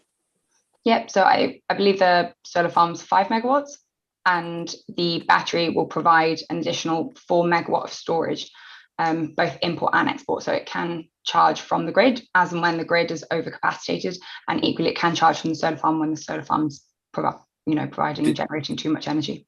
Yeah, you said there's another solar farm close by. Is it going to be that this one's going to be connected to it, and this is why you need the storage capacity? No, so it sits behind the meter of our solar farm, and that's also why it needs to be located on the solar farm, is because it connects into the existing substation. But naturally, it's it will be able to charge with energy from the local grid. Yeah, so it's as it transitions to net zero, then it will charge from entirely renewable energy, and it will remove the need for fossil fuels elsewhere on the network. Yeah, I'm sorry. I mean, we're looking here in East Devon at applications for almost 50 megawatt solar farms. This 5 megawatt seems rather small, and yet the 50 megawatt ones don't have any battery capacity. And I just wonder why it's so different. I'm only trying to understand it better. That's all. I'm not criticising. I'm just... It basically just comes down to grid requirements. Unfortunately, the kind of grid requirements aren't material consideration when determining this application, but it just kind of depends on the requirements of the grid. We are providing this battery storage, because of the fact that they support the grid in what they're trying to achieve, which is to decarbonize it. It's a part of a greater energy mix, and sometimes there's capacity in some areas of the UK and on some schemes to provide storage and import and export, and in some there aren't. So, sometimes that's revised based on changes in demand in certain areas, and suddenly they need more or less. But that, the grid network is subject to so many different factors that I can't explain why specifically on this site capacity suddenly opened up, but that's what we're making the most of on this site. Thank you very much. Thank you, Chair. I'd like to come back again later in debate. Thank you. Yeah, okay, thank you. Right, Councillor Howe, question? Yeah, it is a mix of question and everything else, and it's excuse me, it's just trying to work all this out, because we're all sat at home, we're looking at things, and you start searching for things more, and obviously the highlights of this is quite concerning. So I suppose my question comes around, fine, we have a condition on this application that might mitigate the risk or minimize the risk. It won't totally eliminate the risk. The risk of fire is still there and is real. And I must admit, I'm not entirely convinced by Mr. Freeman's response, because our environmental health team, although deals with pollution and other things, and they are great, they're not firefighters. They're not talking to other firefighters who throughout the country will deal with these. Sorry to interrupt, Chairman. Is there a question in here, please? I think there is a question incoming, yes. With all due respect, we do need to look at questions now. People will have the opportunity to speak afterwards. Thank you. Is there a question? Yeah, I was getting to the question, if you don't mind. Well, I do need the question now. Thank you. I'm sorry, you're not the chair of this meeting. I know you're a new lawyer, but you're not the chair of this meeting. Yeah, so thank you very much. That's why I asked the chairman to step in. Thank you. Can you put your question, please? I mean, well, I suppose the question is, what assurances, particularly with that condition, where if mitigation has to be put in for runoff water, that will need a further planning application, how do we square that circle is the question I want to ask Mr. Freeman. Because as Mr. Councillor Skinner has already pointed out, if the mitigation isn't provided, how does it work? Because it will involve earthworks. So that is the question I need to ask Mr. Freeman, is about mitigation. If it's deemed necessary, will it need another planning application? Will that overrule the current planning application, etc.? Thank you. Can you answer that one, Mr. Freeman? Thank you, Chair. Well, I think all I can say is that any measures would have to ensure that no pollutants run off from the application site, and so therefore those measures would need to be within the application site and within the land, within the control of the applicant. At which point they can be controlled by condition. Yeah, and we've already had the management plan, fire safety management plan. And Mr. Freeman has already said he will be consulting with Fire and Rescue regarding that one. Right, now, Councillor Desarum. You have a question? Yes, thank you, Chair. Yes, a very quick question, probably based on Ms. Martuni's speech just now. She said that there'll be sensors to detect failure early on. Can she 100% guarantee that nothing will actually hinder the sensors' work? Because obviously the sensors are going to be the key to stop a fire. Is she 100% confident that based on the experiences they've got, that actually the sensors never go down, they never have any problems, so that we can be 100% reassured that we've got the right safety measures in place as she indicates? Thank you, Chair. Right. Ms. Marcucci? It's not for me to confirm whether or not I can guarantee 100% that the batteries will never fail. What I can, that's down to the manufacturer and the regulations that create the batteries, and therefore it's in the interest of the applicant to make sure that the fire management safety that the spec by which they're recruiting manufacturers is up to date, and that the manufacturer that can then comply with that provides the biggest reassurance to the applicant, because it's in no one's interest for this to catch fire. I wish to refer to one of the professors that was mentioned in one of the objections. So it's Professor Paul Christensen, who, when quoted, said, when an electric vehicle or a big energy storage installation goes up, it's big news, and this can cause a disproportionate amount of worry. Lithium iron phosphate batteries are currently considered to be the safest form of lithium ion battery because the structure of the material in its cathode does not break down until higher temperatures compared to other types of batteries, for example, that contain nickel, magnesium, cobalt. So it's, I really cannot stress the risk of fire is so minimal, and the benefit that we have with hindsight is that now the containers are not made to be manned. You can't enter and exit the site, and if any failure is detected within the cell, within the module, the cell and the module can be replaced so that you don't have to replace the whole container, which is more efficient. They can be retrofitted, and then that way, at the first site, the sensors can monitor all sorts. They monitor electrical efficiency, they monitor temperature, they monitor all sorts, to make sure that each cell, and there's multiple cells in a module, multiple modules in the container itself, but that are operating at maximum efficiency. If not, it's just shut down. So at that point, it becomes very, incredibly hard for there to be an electrical failure. And in that event, everything's shut down. So the other thing that I can provide reassurance on is the leakage in containment. The only sort of liquid, if you like, within each container is the refrigerant, which has zero ozone depletion and is a perfectly standard refrigerant that you see in fridges, and the electrolyte, which is contained within a sealed cell within the module, within the rack, within the container. So it really is, impossible for it to leak out of the container during normal standard operation. And even then, we've seen in some of the designs that a bund or a sump can be located at the bottom of the container, and then that can be drained in the event the refrigerant leaks. But there's no way of, or there's an incredibly minute chance that it would leak during day-to-day operation. Thank you. No. Councillor Rylance. Thank you, Chair. I believe that you may have just answered one of my questions. So I didn't know anything about lithium-ion battery fires, so I've just been looking stuff up, and it seems that there are two particular ways in which they go on fire, and one of them is being punctured by something, and the other is being heated to above 60 to 70 degrees. So I just wanted some reassurance, I suppose, that each of these batteries will be housed in a very carefully temperature-regulated housing. And I think you just answered that by talking about coolant, but I would like to hear that in the outright.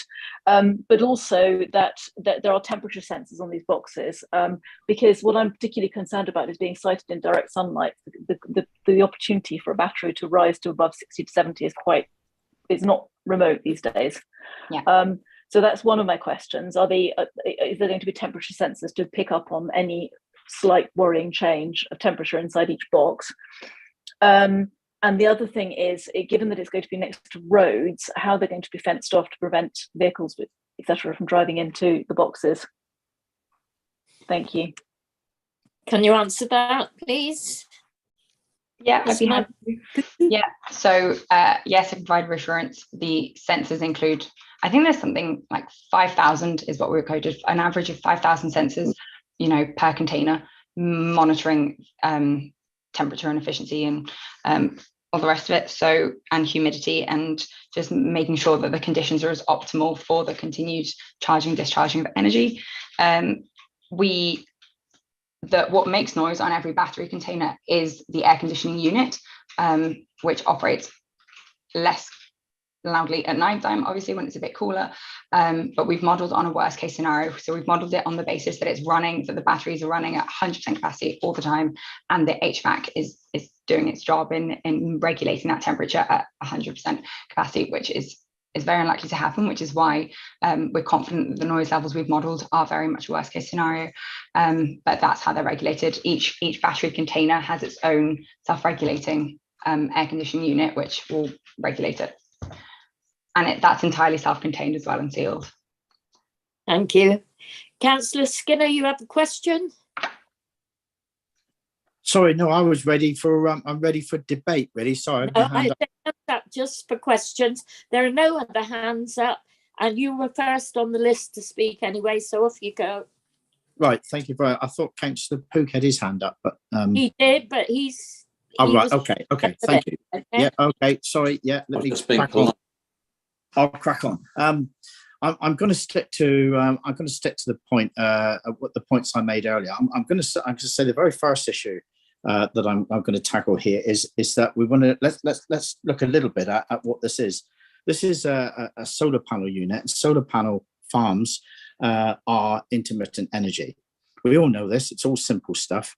So the best way that you can get economy out of a solar farm is not to be selling it when it's selling it at a cheap value or when the sun doesn't shine. It's to store that energy, and it makes absolute sense to have batteries related to solar farms. It's a game changer, and it makes those solar energy panels much more efficient with the distribution of energy, being able to let the energy out when it's required. So on that basis, having batteries working with solar farms, absolutely bang on. Lots of energy, lots of science around that. Lots been proven for a long time.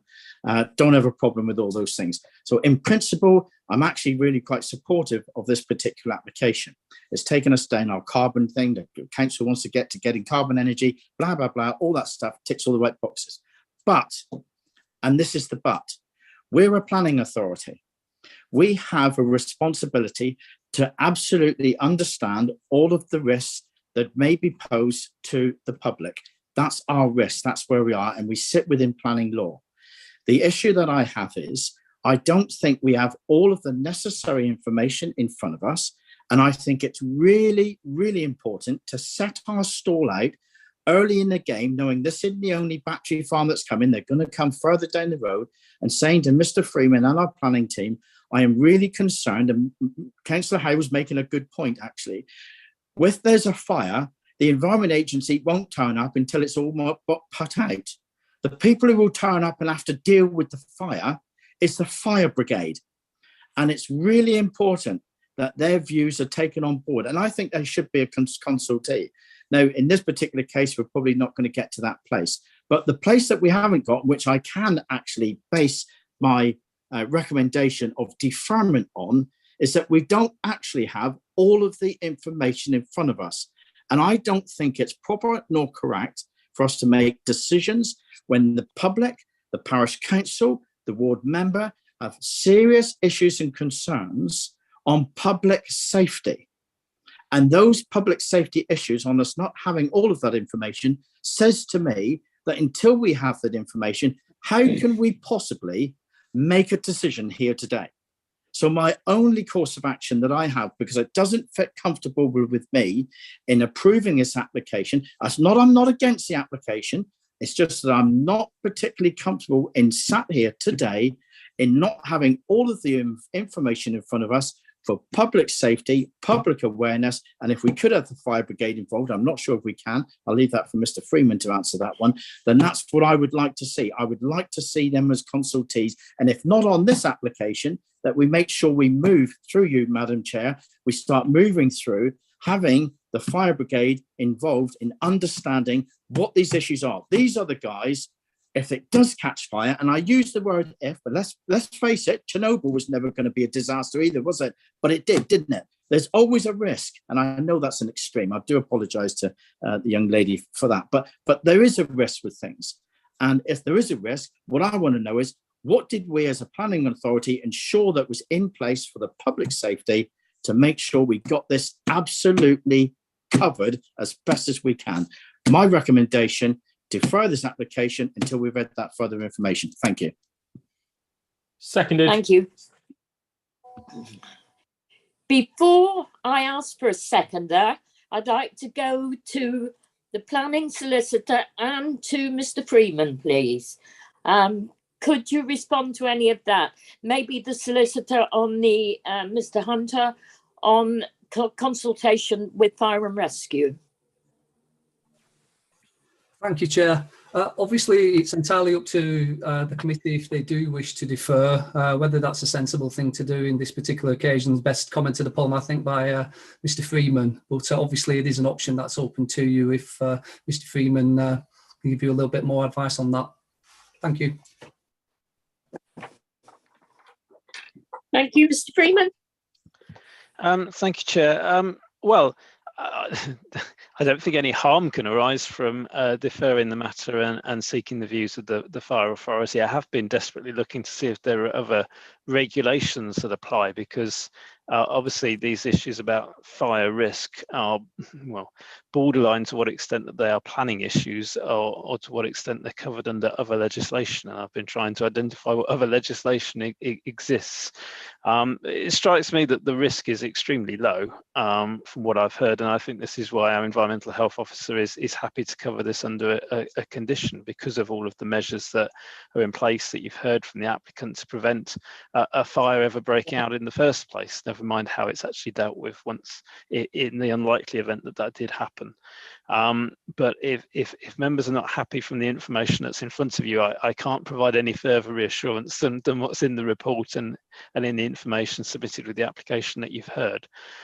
So if members require further reassurance from the fire authority, then certainly we can consult them and bring the matter back once we've heard their views, if that's members' wish. Thank you. Could I go to the leader of the council, please, who's also chair of strategic planning, Councillor Arnott. Thank you very much, Chair, and thank you for pointing out that I'm contributing as chair of strategic planning at the moment. Two things I'd like to point out, because I can hear the sincere heat of people from Hawke Church, All Saints and so forth against this. Unfortunately, we have to look at the reality. We're working at the moment under a local plan, 2013 to 31. And on page 121, there is strategy 39, and it is in your papers for today. And it's a firm policy, and it says, it's one sentence that's key: renewable or low carbon energy projects in either domestic or commercial development will, in principle, be supported, subject to them following best practice guidance and so forth. Now, I think it's important that I say that, because this is just the most recent of solar farm projects, and that's sort of an oxymoron, isn't it, in many ways, because it's not really a farm. It is a power generating source that happens to be on the ground that was once a farm. That really does tie our hands. And unfortunately, that is what the previous administration decided to do. And that is what I would imagine, not in any way to anticipate what comes forward from you today, any appeal will cite. Now, the new local plan that we are currently working on, 2020 to 2040, I would hope, in fact, I will ensure that it picks up on what might be described as lacuna, not to say loopholes, but things where things like this simply aren't covered. But at the moment, as far as I can see, the option open to the committee is about conditioning, precisely as Mr. Freeman has said.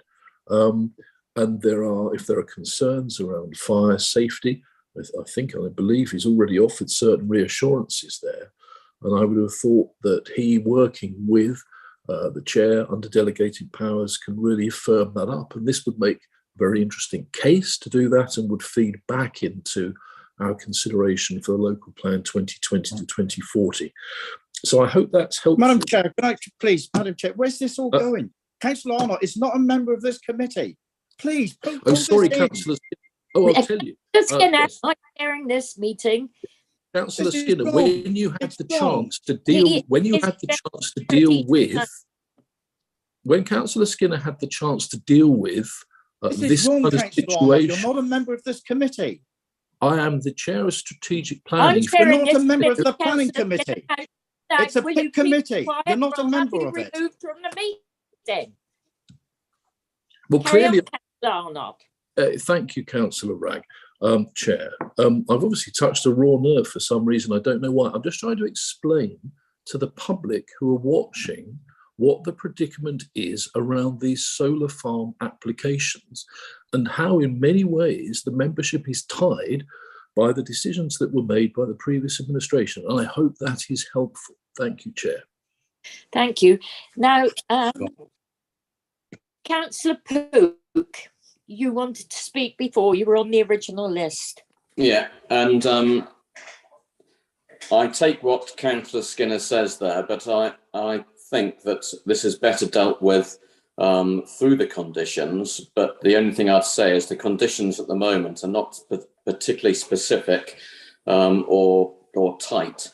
And so I think if we can relook at those conditions, so we know that that the EA and the fire services have done, and any other equivalent bodies have actually signed these off, and they've come up with the necessary mitigation, and that no work should be done on site until the developer has agreed to the recommendations from those bodies, and then if they don't comply, then they'll be outside their planning. So I agree that it can be done with conditions, but I think the conditions as they stand need to be far tighter, with some specific requirements and specific bodies identified.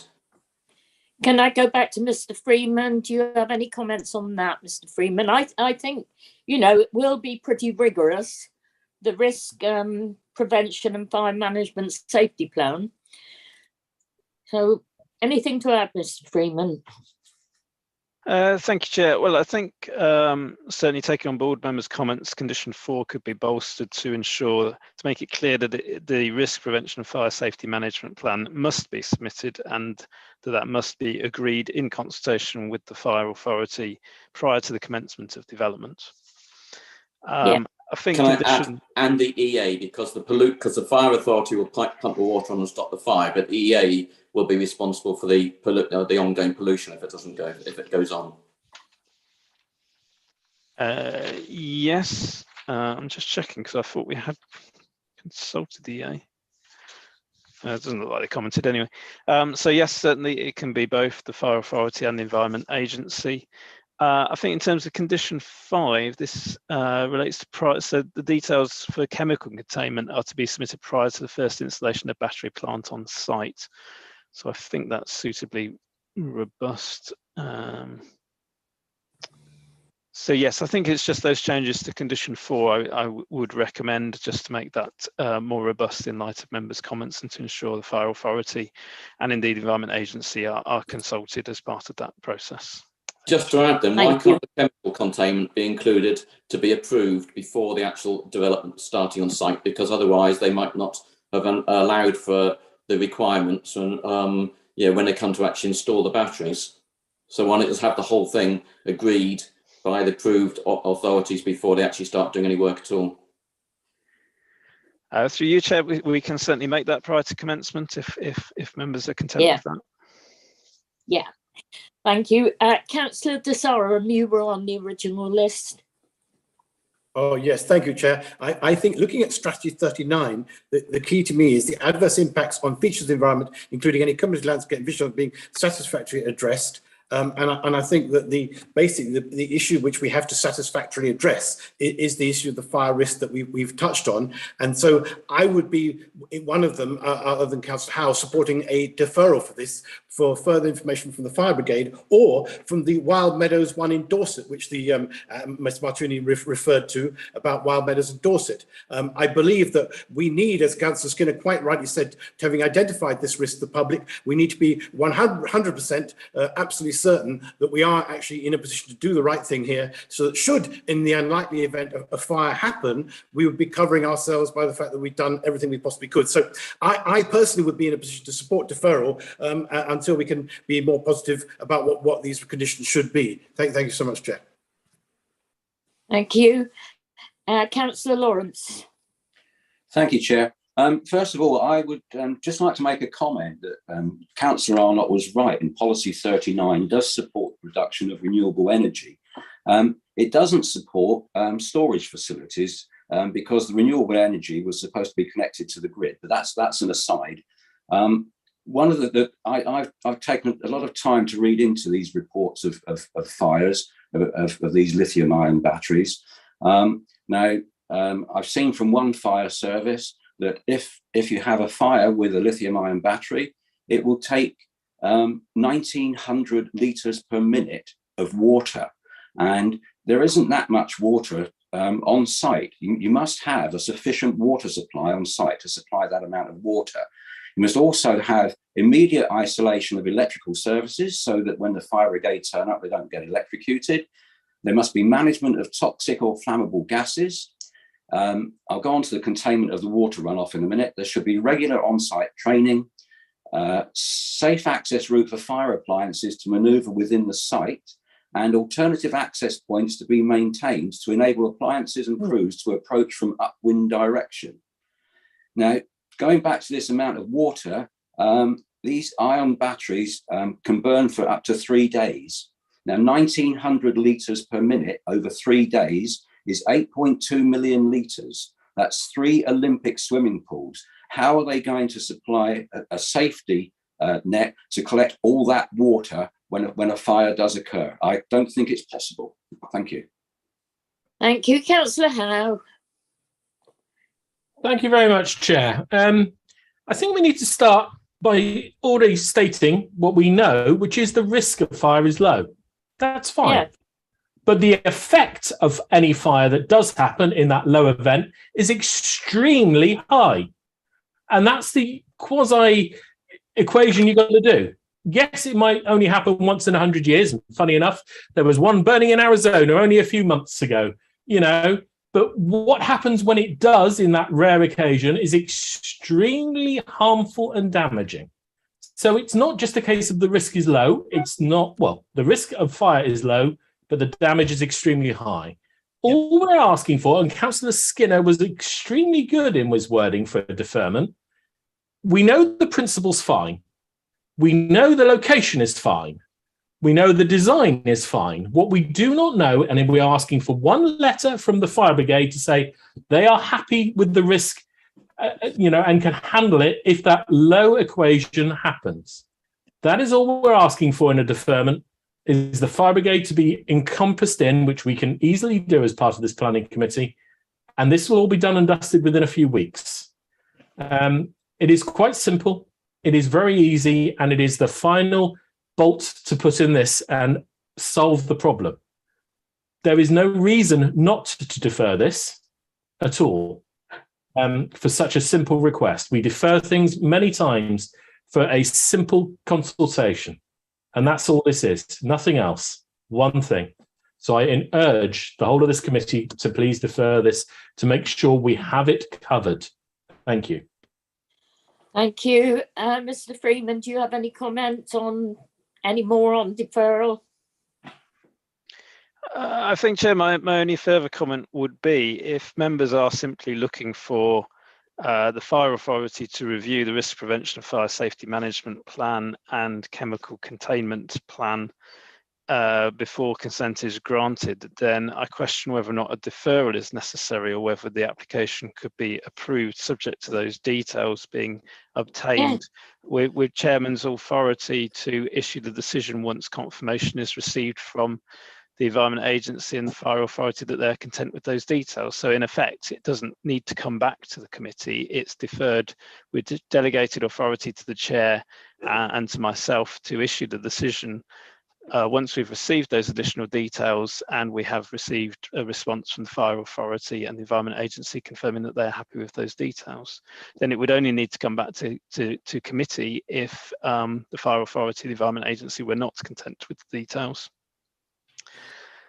It seems to me the details that are being submitted are not something that committee would need to scrutinise. It's the fact that we want the Fire Authority and the Environment Agency to scrutinise them. So therefore a deferral, to my mind, would not be necessary. It should be delegated authority to the chair and myself to determine, subject to those details being secured and those authorities being content with them. Thank you, Chair. Thank you. Councillor Gazard, anything to add? Yes, Chair. I was going to ask a similar question to Mr. Freeman that he's just put forward now. But I mean, I fully understand the reasons for a deferment, because I do actually believe that it's really vital that we get an answer from the fire service. They've been left out of consultations on all these applications that have come forward so far. And I think it's about time that we get their professional advice before we move forward. But I understand what Mr. Freeman has said, and I just wondered whether Councillor Skinner would be prepared to accept what Mr. Freeman said. Thank you. Thank you.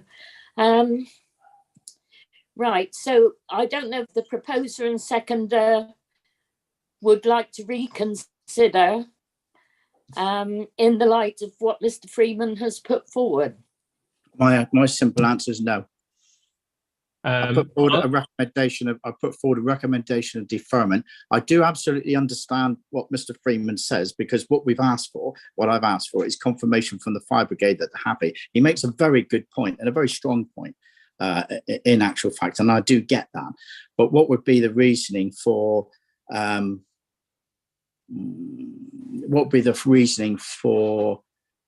it not coming back to this committee, other than perhaps thinking of time on the committee? Perhaps that's where that is.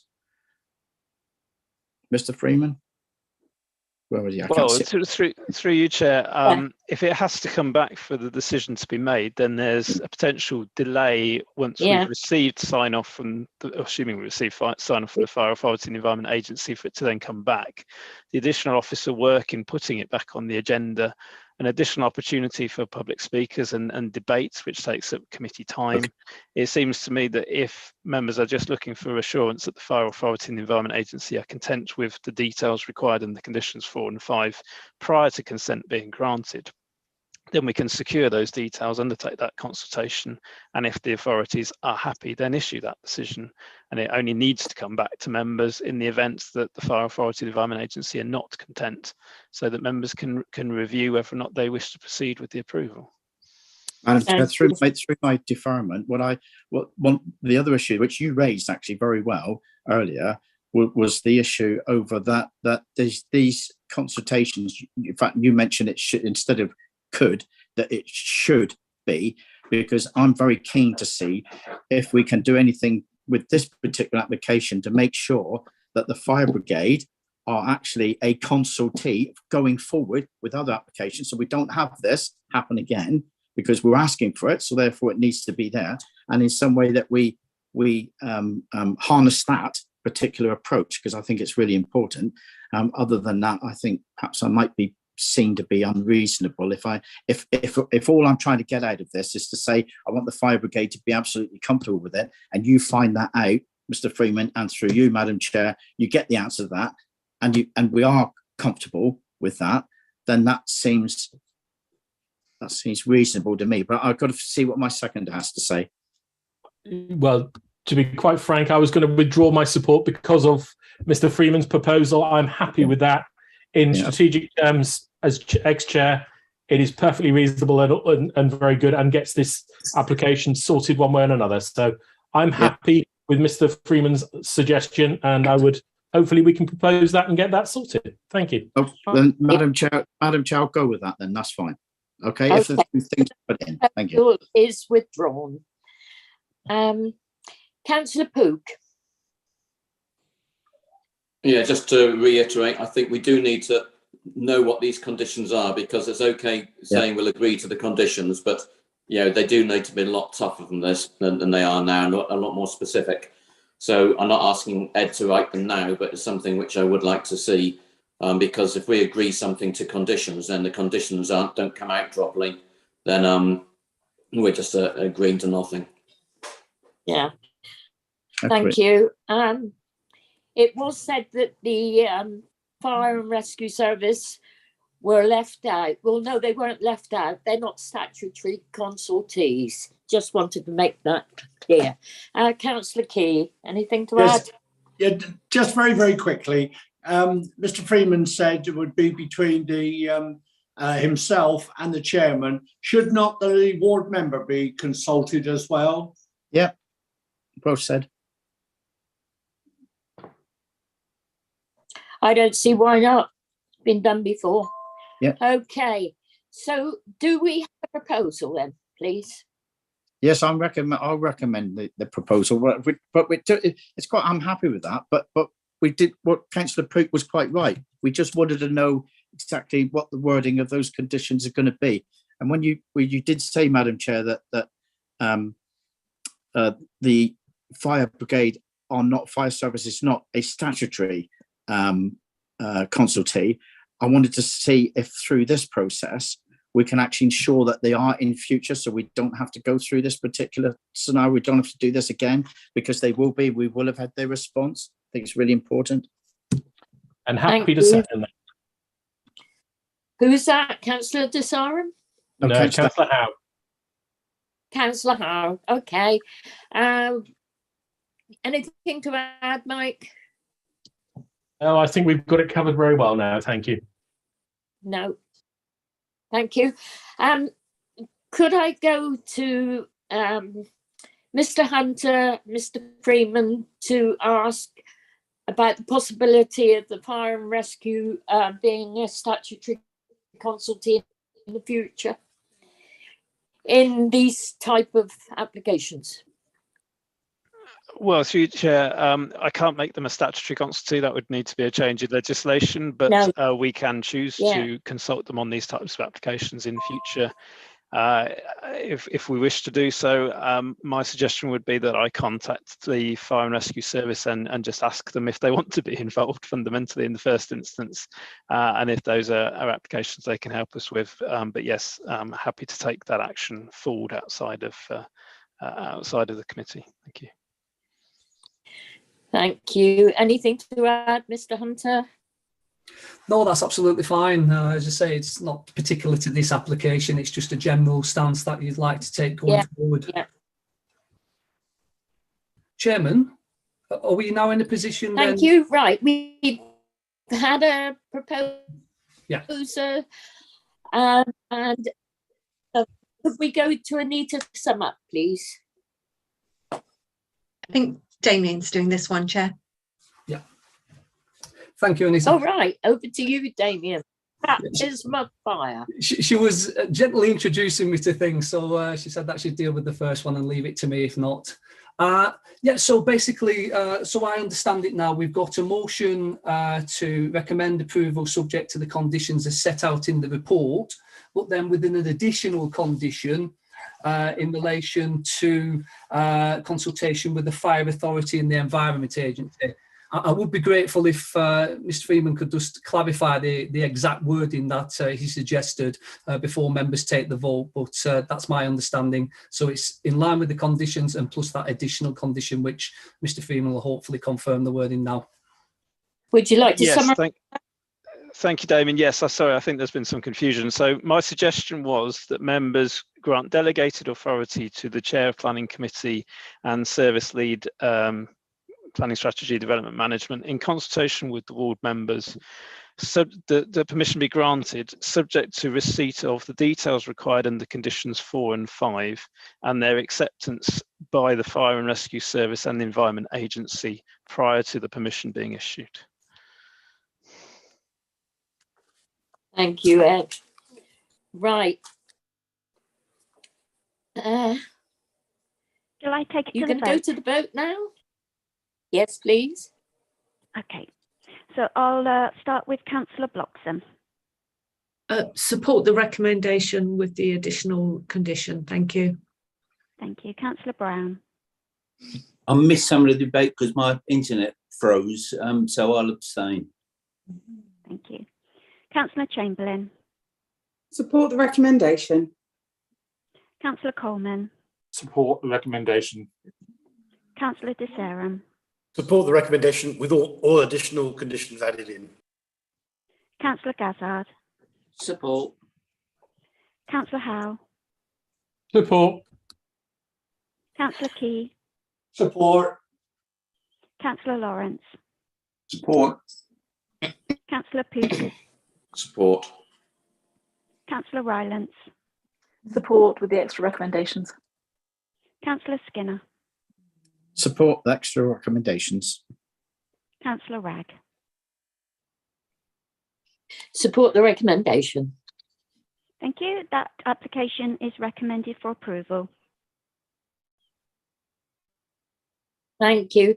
Now, members, would you like a short break? Get yourselves a cold drink or something? Yes? Right, should we take a 10-minute break then? Come back at 12:25. Okay? Thank you. Thank If you you. could just make sure you're all muted, please, because we're going to keep the live stream running.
Wendy, are you there?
Pages.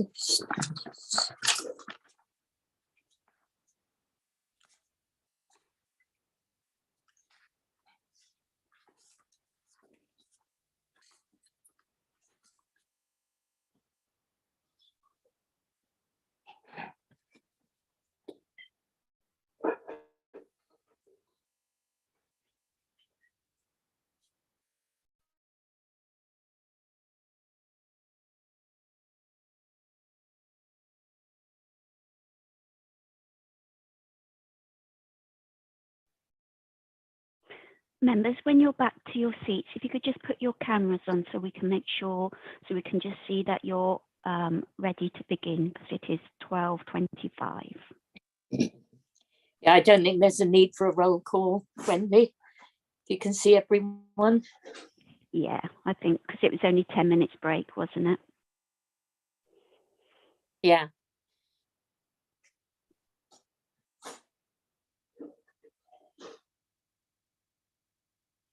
I know Councillor Howe is away from his seat at the moment, but I know he will be back shortly, so I know his camera won't be on. But the rest, I think we are. Councillor Brown's still got his camera off.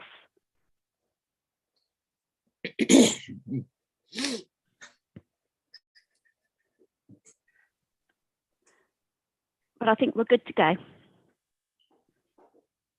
Oh, you've frozen, Wendy.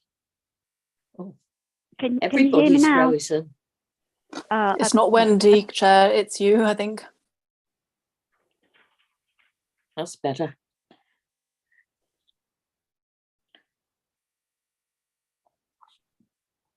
Everyone's back now, Chair. Are you ready to begin? Yeah, I switched my video off because everybody froze. Okay. Right, welcome back, members. Agenda item 8, application 22-1154, Esgare Higher Meadows, Beer, pages 27 to 33. This has been to delegation twice. It came to committee once, I believe, but like to welcome the agent, Nicola Burley, and over to Ed Freeman to present his report. Thank you, Chair. So this application relates to a semi-detached two-storey property located on the uphill side of Higher Meadow to the west of the village centre of Beer. It's a follow-on application in effect from an application that was consented earlier this year for conversion of the roof space to habitable use to include roof extension, 2 front dormers, a roof light, 2 rear dormers and a rear external staircase. As part of that application, and you can see what was proposed as part of that original application.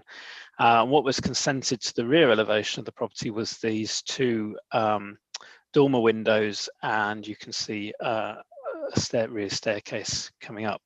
However, this wasn't the applicant's original proposal. They had originally proposed a flat roof box dormer, and this was negotiated out through the application process due to concerns that were raised by the parish council and ward member at that time. The applicant subsequently secured consent for this arrangement and has now come in again for us to reconsider the original proposal, having banked the revised consent. Now, officers' concerns would usually relate to a box dormer in terms of the design and form of them, in that they are generally not a particularly attractive feature. In this case, however, the dormer is quite well designed. It is set down from the ridge line, set in from the eaves, and is in proportion with the roof's slope on which it's being applied. You can see it doesn't over-dominate the roof space. There's quite a lot of the existing pitched roof visible in that elevation. However, I think what is key in this case is the way the property sits in the street scene and the levels that rise quite steeply to the rear of the property. So this side elevation, you can see the proposed dormer projecting to the rear elevation, and you can see how the rear garden steps up, and then there's a bank up to the property behind, which all helps to secure the dormer, ensure the dormer window is not overly visible in the street scene. I'll come to some photographs in a moment, but you can see what this does in terms of the space internally, providing additional space within the 2 bedrooms formed within the roof space, and particularly room for an ensuite bathroom in the box dormer arrangement as shown. So turning to photographs, you can see this is the property in question. You can see the ground rising quite steeply to the rear of the property. Perhaps the key photograph is perhaps this one looking along the street, and you can see the dormer would sit behind here. And in officer's view, it really wouldn't be that visible from the street scene or to the rear. The levels mean that its visibility is very limited from really this viewpoint that this photograph was taken from. So while we wouldn't usually encourage the introduction of box dormers on properties for design grounds, in this case we feel that it is so well screened and hard to see from public viewpoints that it's difficult to identify significant harm that would arise in terms of the street scene or the designated area of outstanding natural beauty, such that an objection could be sustained. So we consider on that basis that the application complies with the policies of the local plan and the neighbourhood plan for those reasons, and recommend approval. Thank you, Chair. Thank you, Ed. Right, Nicola Burley, over to you. You have 3 minutes. Thank you, Chairman. Esquare, as you have seen, is an interwar semi-detached house on the west side of Beer. The house is not listed and the house is not within the conservation area. It's an attractive house on an attractive lane within an attractive village, but it's not a protected building and it's not within a protected area of the village. Changes to the roof of the house, as you have been advised, have recently been granted planning permission by the council. The permitted change creates space in the roof. The approval permits the current hip end of the roof to be altered to become a gable end. 2 dormer windows are approved in the front elevation and 2 on the back. These changes, the front changes, will not be apparent with views from the conservation. It will be apparent in views from the conservation area. Changes to the rear are not apparent from views within the conservation area. The application to change Esquer's roof proposed in this application originally included the flat roof dormer on the rear roof slope in order to enable a well-planned layout for the roof space. Both Beer Parish Council and the ward member, Councillor Pook, objected to the rear flat roof dormer. On review, however, the case officer and Mr Rose, head of planning, further to a site assessment, contrary to the view of the parish council and the ward member, concluded that the rear flat roof dormer was policy compliant and recommended the proposal for approval. Councillor Pook objected and wished for the application to be determined at planning committee. In order to obtain an approval for the gable end extension and the front roof dormers, we took the decision to remove the flat roof dormer from the approval. The proposal without the rear flat roof dormer was subsequently granted a delegated approval by the council. The applicants wish to enjoy the well-planned second floor that the rear roof slope flat roof dormer would permit. Your professional planning officers advised that the flat roof dormer was policy compliant and still provide that advice in response to this proposal. Put simply, there is no policy support for the refusal of this application because it causes no material harm. It will not cause any harm to the amenity of neighbours, and it should be noted that there are no objections from neighbours. It will not harm the conservation area, as it is neither within the conservation area nor can it be seen from the conservation area. The dormer will not be visibly obtrusive from either the public or private realm. While the design may not be traditional, it is well mannered and is set back from both the eaves and is set below the ridge of the roof to ensure that it is subservient to the form of the house. It needs to be noted that very prominent flat roof structures have been approved within sight of Esquer. The Beer Neighbourhood Plan has no specific policy against flat roof dormers, nor does the local plan. There is simply no policy support for the refusal of the proposal. We respectfully ask members to follow the advice given by your professional officers to approve this proposal on the grounds that there are no material reasons for refusal. The proposal will not cause any harm to any material considerations, and there is therefore no reason not to grant planning permission. Thank you for your time, Chairman and Committee. Thank you very much. Right, could I go to the ward member now? Councillor Pook. Okay, thank you for that, Chair. Just first of all say that Beer Parish Council and myself, we're not in opposition to development in Beer, and that includes the development of existing houses where they're improving things. But we did go to an awful lot of effort several years ago to develop a neighbourhood plan. And there are elements in the neighbourhood plan which I believe don't support this. In the part of the neighbourhood plan, housing and built environments, we have a couple of objectives. One is we support extensions where they can put dormers, but prefer pitched roofs. It's also agreed that design standards and the scale of development should be in keeping. So these are sort of fleshed out in the policies, HBE 2, 1, 2 and 3. One is scale and size. I would say this is a fairly significant extension, especially compared to the one which was approved, which was gave the 2 pitched roof dormers. On materials, I'm not exactly sure that materials, but the drawings look to see as if it's going to be a rolled steel, real rolled steel joint. I'm not sure about that, but we'll leave materials to one side. But I would take issue with the impact on the visual amenity. The back of this property is bordered by a public footpath, and therefore there is impact there. If the public, it can be seen from the public viewpoint. Hello, are you still there? Yeah. Okay. Yeah, no, my computer suddenly said low battery. I'll put on in a second.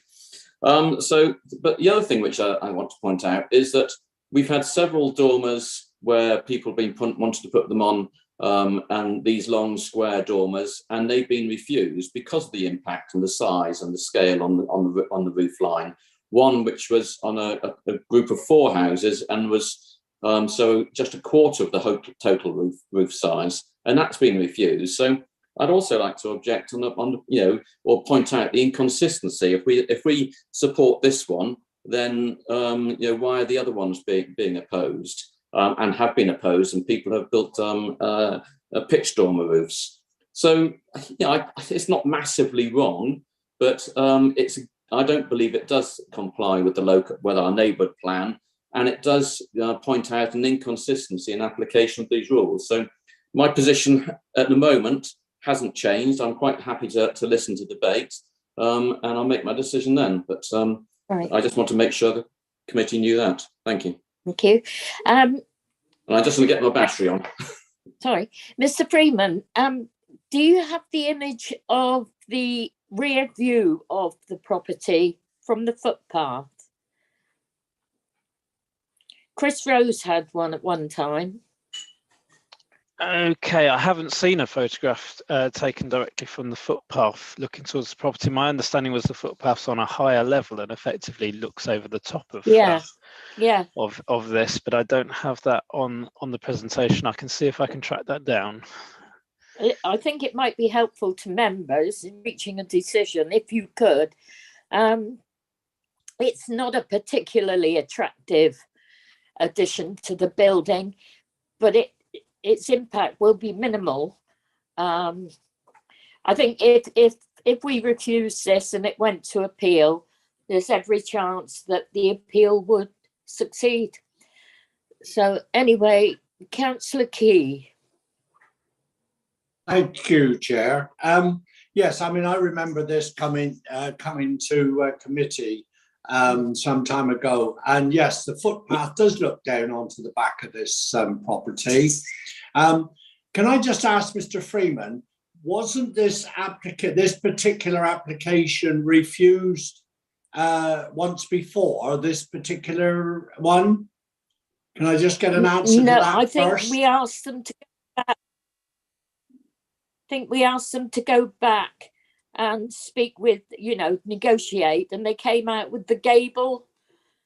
Right. And but now they've gone back to the original. Right, okay, fine. So the actual first one wasn't refused then? No. No. No, it right. wasn't. Okay, fine. No, I mean, the thing is, I mean, I couldn't agree more with Councillor Pook. I mean, I think that dormer window, I mean, looks absolutely obscene compared to the other two. And I just can't understand why the person who is applying for it would want something not attractive onto their house rather than something that looks like just a block added on. It would give them more room. It would give them more room, Councillor Key. I think Ed Freeman would agree with that. Yes, but I mean, even so, I mean, I do feel that it does look obscene, that it could be made to look more attractive. Thank you. We've tried that one, Councillor Key, and they've gone back on it. Councillor Skinner. Thank you. Councillor, if I might ask Mr. Freeman if we're into questions. Councillor Freeman, Councillor Pook, you don't want to be a councillor, Ed, trust me. Don't wish that. Councillor made a suggestion that it goes against their neighbourhood plan. Now, lots of parishes work hard on their neighbourhood plans. Does it go against the neighbourhood plan is the first one. And secondly, if it does, what weight does that hold? Because we've had the young lady architect, Kay Burley, suggesting that there's no policy grounds of which to support refusal. And in fact, your officers have made a recommendation for approval with conditions. So on what Councillor Pook has said, is there weight in the neighbourhood plan if we wanted to? I don't know that I'm against it particularly, but if we wanted to, is there weight in that way? Just so it's a fair balanced view for all members.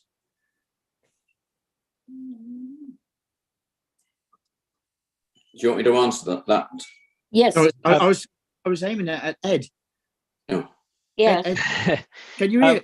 Ed, can you hear me? Did you hear what I said? Or I did, yes, Councillor Skinner. Sorry, I was trying to find the photograph that the chair was asking me Oh, for. sorry. I would need to check the wording of the neighbourhood plan. I understand from what Councillor Puka said that it's perhaps against the intent of the neighbourhood plan, but my understanding was the wording of the policies is not sufficiently clear and explicit in terms of this issue to be able to refuse it on the policies within the neighbourhood plan.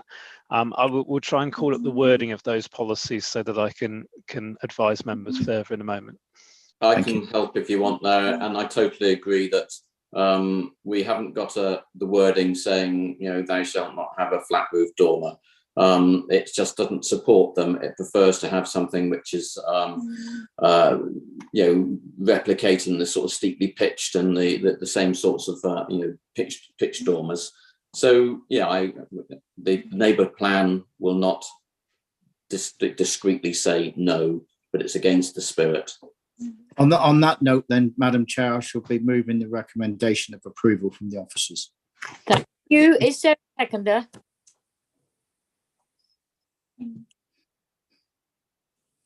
Is there a second? I'll second it, Chair.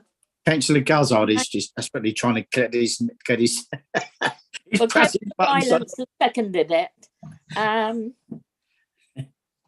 There are no more speakers, so over to you, Damien Hunter. Sum up and take us to the vote. Thank you, Chairman. So my understanding is that there's a motion to approve subject to the conditions as set out in the report. Members, when your name is called, would you please indicate whether or not you support the recommendation to approve and whether or not you're abstaining from the vote. Thank you. Thank you. Councillor Bloxham. Support approval with conditions. Councillor Brown. Yes, support. Councillor Chamberlain. Support. Councillor Coleman. Support approval. Councillor De Saran. Support with conditions. Councillor Gazard. Support. Councillor Howe. Still not back. Okay. Councillor Key. Reluctantly support. Councillor Lawrence. Support. Councillor Pook. Not surprisingly against. Councillor Rylance. Support. Councillor Skinner. Support. Councillor Ragg. Support approval. Thank you. I can confirm that application is recommended for approval. Thank you. Agenda item 11 now, application 22-1346, full application. Battishorn Way allotments, Battishorn Way, Honiton, pages 57 to 65. I'd like to welcome Eloise Marlowe, Honiton Deputy Town Clerk. So over to you, Ed Freeman, to present your report, please.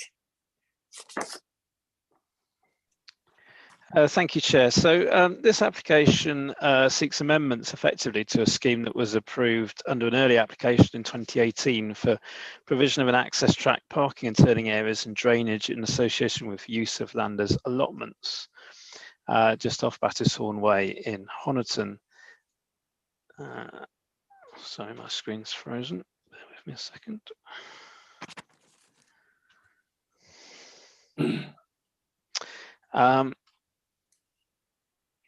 So you can see the site here. It's in this area here, just off Battishorn Way. This is perhaps a bit clearer. You can see the track coming in, and this is the area of the allotments, which are now in situ, which you can see the layout on the plan. The layout has been amended slightly as a result of which is also subject to this application. So effectively, the application is for the retention of the alternative allotment layout, which includes an extension to the site area to accommodate an additional 6 plots and reconfiguration of those already approved.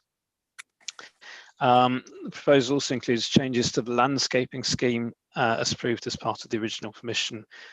Consent is sought to remove the requirement for the planting of trees within the hedge bank to be created on the west side of the access track, and the addition of allotment sheds to each of the plots, which are of a standard size and appearance for the sheds. So just taking each of those elements in turn, in terms of the additional plots and the reconfiguration of the already approved plots, it's considered that this would not cause any significant harm. This area is already been granted for allotments. Its slight addition of the additional plots causes no significant material additional harm. And the reconfiguration of the existing plots likewise. In terms of the changes to the landscape scheme, there are some concerns in that regard.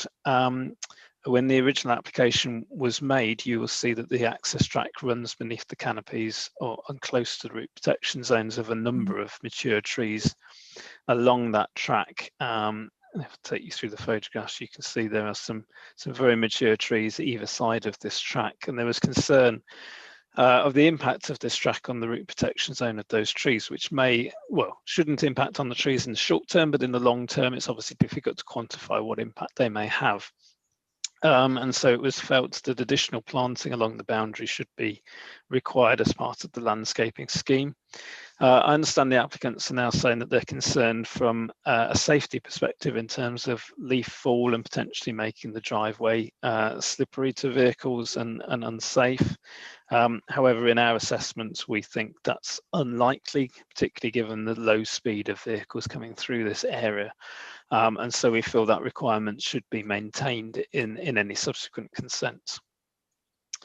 With regard to the addition of sheds, members will note from the reports that officers were quite clear when considering the original application in 2018 that there was in all likelihood going to be requests in the future for sheds on this site.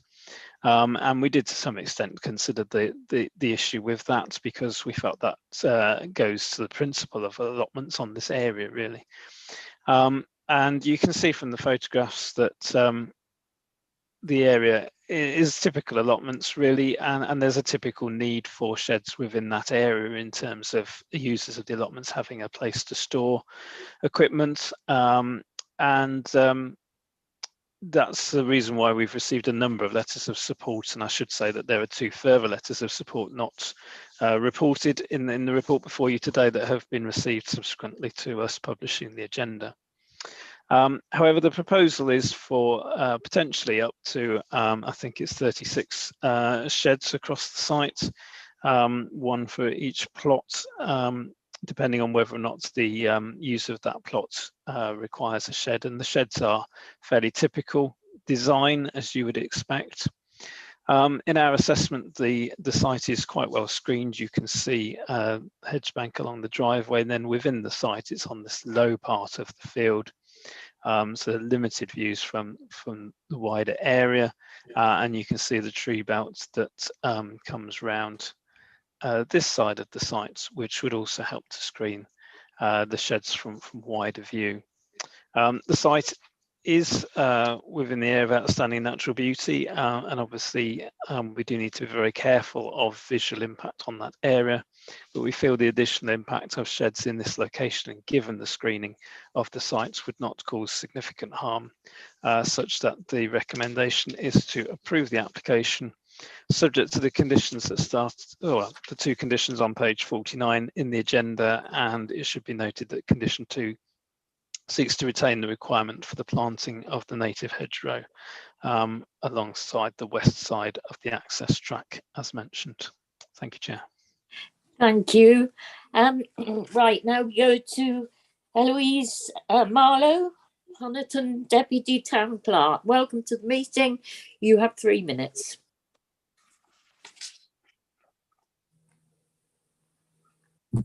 Thank you very much. I hope everybody can hear me. So yes, I'm the Deputy Town Clerk at Honiton Town Council. The Battershorn Way allotments have been extremely successful since they opened late last year.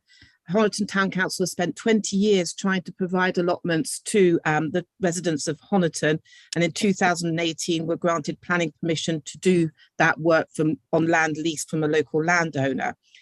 The planning permission included originally a proposal for 30 allotments, but subsequently, on advice received from the National Allotment Society, we implemented a revised site layout, which not only provided better access to the plots for plot holders, but also provided an additional 6 plots. As we have over 100 people on the waiting list for allotments, these additional 6 plots were very welcome. The revised site layout does require a slight increase in the site area, and we're now asking for this to be agreed via the application, and obviously the recommendation on this part of the application is to approve. The landscaping scheme, it is the case that the contractor did suggest that implementing the approved landscaping scheme could lead to overshadowing of the access track and some health and safety issues. But I have received confirmation from members today that if planning committee is not minded to grant that change, then they will not pursue that and will accept the landscaping condition that is being suggested. The most important part of the application from the plot holder's perspective is in relation to the sheds. It wasn't requested as part of the original application in 2018, but the planning officer at the time did say that there was no doubt that these would be required at some stage in the future, and that has proven to be the case. We've received a lot of requests from plot owners asking for permission to erect sheds, but because it's in the AONB, we haven't been able to grant that permission to the plot holders directly. I note that in the executive summary, it's proposed that whilst some sheds might give rise to some additional landscape and visual impact, that's considered to be minimised because it will be small scale structures, visually constrained within the site, and it's in keeping with the character of the allotments. Obviously, a lot of plot holders have written in asking for sheds to be approved and to give their support to that part of the application. And this will enable the allotments to be a continued success. They'll be able to minimize the use of their cars. They'll be able to use sheds for storage, rainwater collection, and all of that will reduce the impact on the development, on the environment from the development. So as I say, those are the 3 things that the applicant is asking for approval today. Thank you very much. Thank you. And I think it's going to be proved very shortly that there's a greater need than ever for allotments with the times we're living in. Right, Councillor Skinner, no ward members. Councillor Skinner.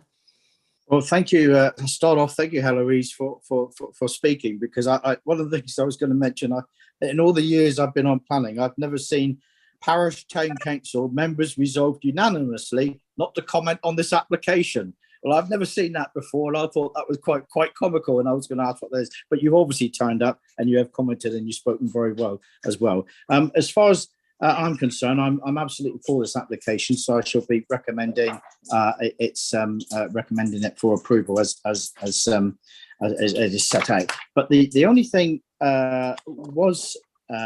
did strike me is I'm really quite easy regarding the extra planting coming down the drive. I'd like to hear what other members have to say, but it wouldn't be something I would necessarily see to be put in place. I think it's fine as it is.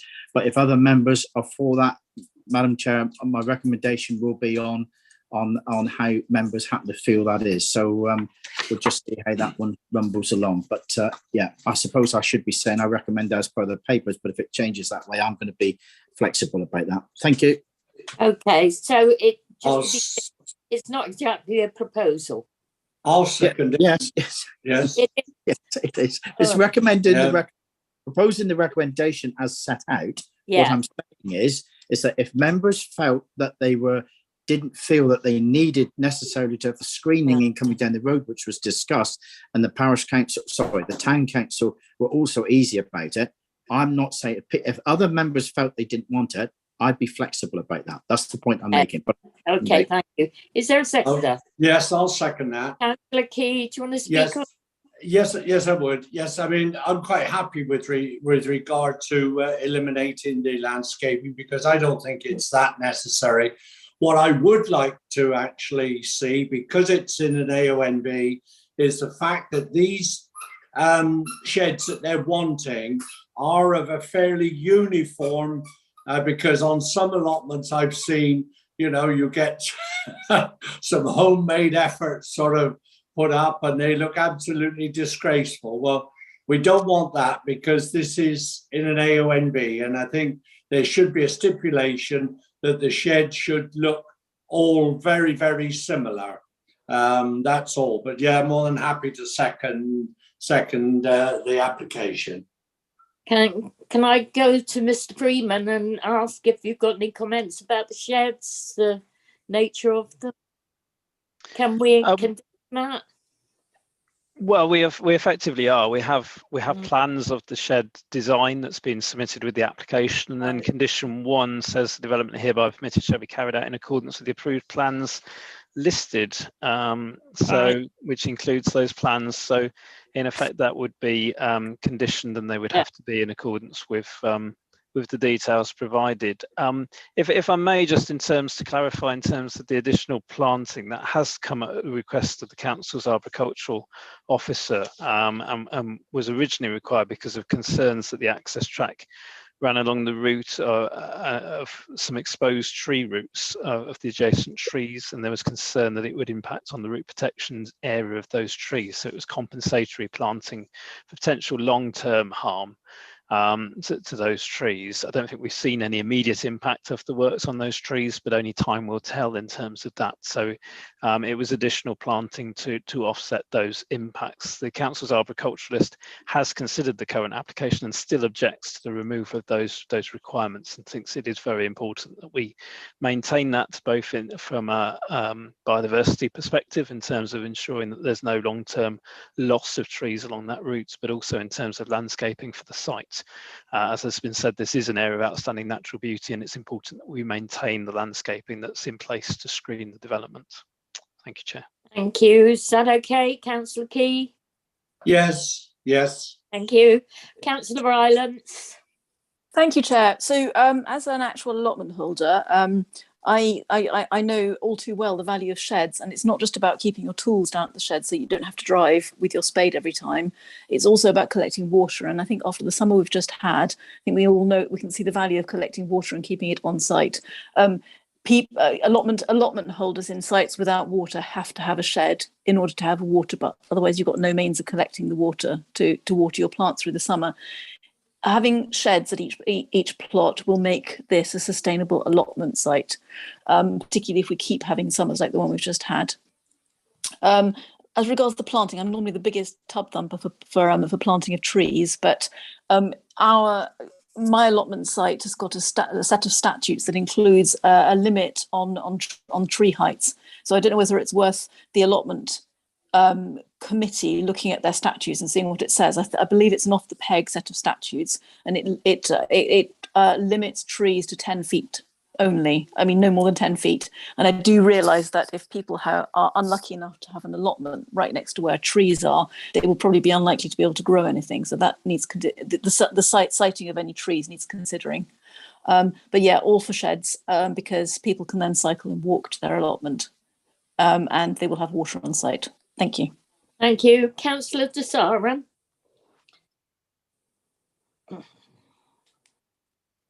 Thank you. Yes, I would agree. And in policy terms, as the report says, it meets Chapter 8 of the NPPF, and we're going to see small-scale structures in keeping with the allotment. So I think it's a very good thing to have, and I would certainly be happy to recommend.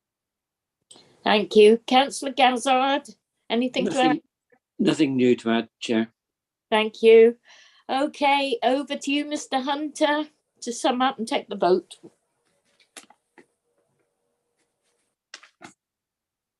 Thank you, Chairman. So my understanding is that there's a motion for recommendation to approve subject to the conditions as listed in the report. Members, when your name is called, I'd ask that you indicate whether you support the recommendation to approve or whether you're against the recommendation to approve, or that you indicate if you wish to abstain from the voting. Thank you. Councillor Bloxham. Support approval. Councillor Brown. Support approval. Councillor Chamberlain. Support approval. Councillor Coleman. Approve. Councillor De Saran. Support approval. Councillor Gazzard. Support. Councillor Howe. Abstain. Thank you. Councillor Key. Approve. Councillor Lawrence. Support approval. Councillor Pook. Support. Councillor Rylance. Support approval. Councillor Skinner. Support approval. Councillor Ragg. Support approval. Thank you. That application is recommended for approval. Thank you, Wendy. Agenda item 12, application number 22-1109, full application 55 Streamers Meadows, Honiton, pages 66 to 70. I'd like to welcome Mitch Cooper, the agent. Welcome to the meeting, Mr. Cooper. You will have 3 minutes. And over to Ed Freeman for your report, please. Thank you, Chair. So this application relates to the erection of a timber fence around the rear garden of 55 Streamers Meadows. And you can see that this is a corner plot on the corner of Streamers Meadows and Livermore Road in Honiton. If we just move down through the slides. So you'll see that this this fence effectively is seeking to enclose sort of the side element of the private garden to the rear of this property. And like many corner plots on some of the sort of older housing developments, have got quite a large sort of side garden area to enclose as well. This does lead to a fence being literally on the back of the footpath. Albeit in this case, there's a low wall with a fence above. Now, you'll see in the photographs the fence as has been constructed. This is a retrospective application.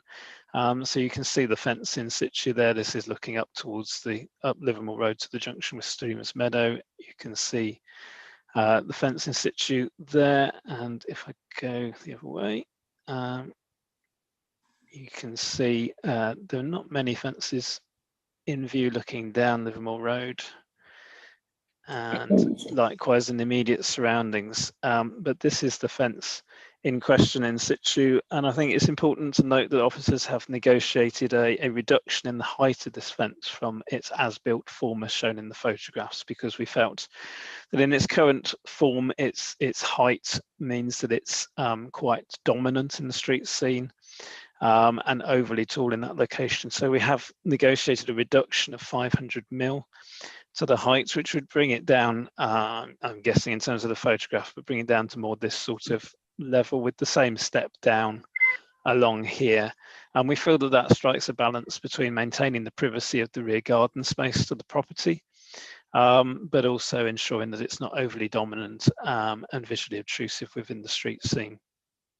So we feel as officers that subject to that change, which is proposed to be secured by condition 1 on page 55, which requires the reduction in the height to that shown on the approved plans, or the plans if you were minded to approve it, within 3 months of the date of the decision.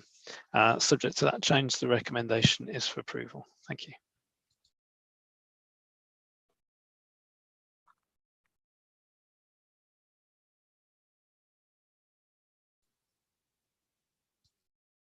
Chair, are you on mute? Yeah, sorry, my cat came in crying. Over to you, Mr. Cooper. Hello there. Thank you for your time to speak at this. My client took this house in a terrible state, and where that fence is now was totally overgrown, probably higher than that fence I've shown in that image there. She did ask the housing authority if she could put the fence up, and she got a yes, but obviously this is a totally different department and didn't understand the planning rules which are associated with such a fence. So hence I was involved. She has a very young family and some dogs, and with the way things are at the moment in this world, dogs are going missing, and also you've got to protect your young children. Yes. So that's the idea of the fence. totally upgraded the whole house, and what they've done, I think, as a Honiton resident, looks far better. The garden, as it sits, is actually level with that wall, so that's why the fence does look so much higher. We'd love to keep it at 1.7 meters, which is what it's showing now, but we have to negotiate reducing it if we have to. But obviously, my client would love to keep it as it is. In this image now, the smaller, the single-story lean-to, you can see the window there. That's actually a bathroom window, and the bath runs below that bathroom window. So when the window is actually open, you can look straight through. So that was another reason they wanted to keep it at this height. The revised design of 1.2 still adds the element of protection, but you would still be able to look into that window. I'm not really sure why it's come in as Mr. Councillor Allen again. The only reason I'm here for the fourth time. There's not really a lot more I can say about it, really. There's no highways impact. Obviously, highways have made no comment, and it's just a massive upgrade, and I hope you see it as an approval. Thank you. Thank you. Right. Members. Councillor Rylance. Thank you, Chair. So I just have one question, I suppose. So it looks like the house opposite also has a fence on top of their wall. Is the idea that any reduction in height will match that, or has that? Do we know what height that fence is? Are they just matching what's on the other side of the road or not? Because it would be a bit iniquitous if one house were allowed to get away with it and the other house weren't. So yeah, I'm on Google Street View at the moment, just in case anybody was wondering where I got that from. So I'm looking at the junction on Google Street View. So yeah, that's my question.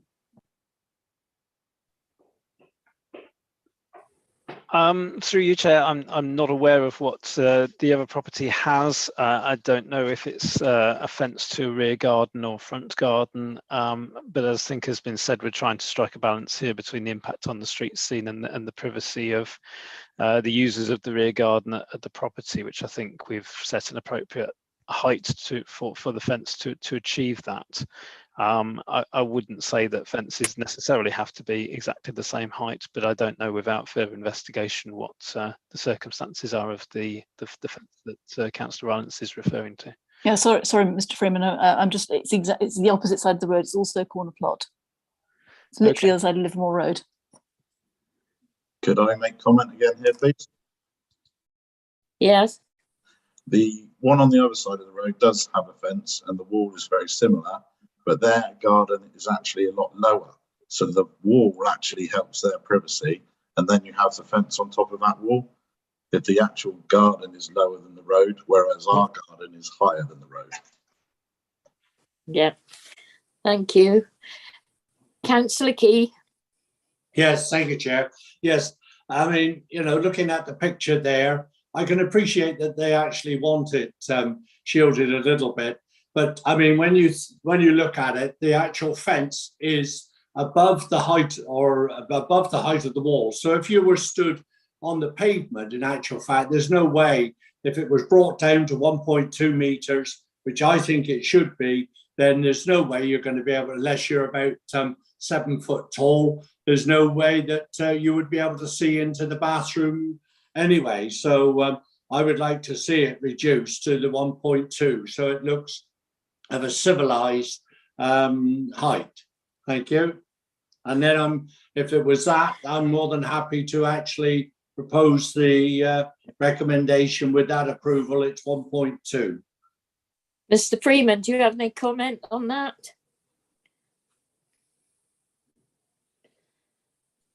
Well, through Chair, I think Councillor Key was agreeing with the recommendation, so I have nothing to add at that point. Yeah, yeah. Councillor I'll second it, Chair. Who is that, Councillor Lawrence? It is, thank you. Yeah, would you like to speak? Not really. I think it's fairly simple. I think as it is, it's a bit overpowering, and I think the officers have done a good job in getting it reduced. And I think when it's reduced, it will serve a useful purpose. End of story, really. Thank you. Yeah. Okay, Councillor Howe.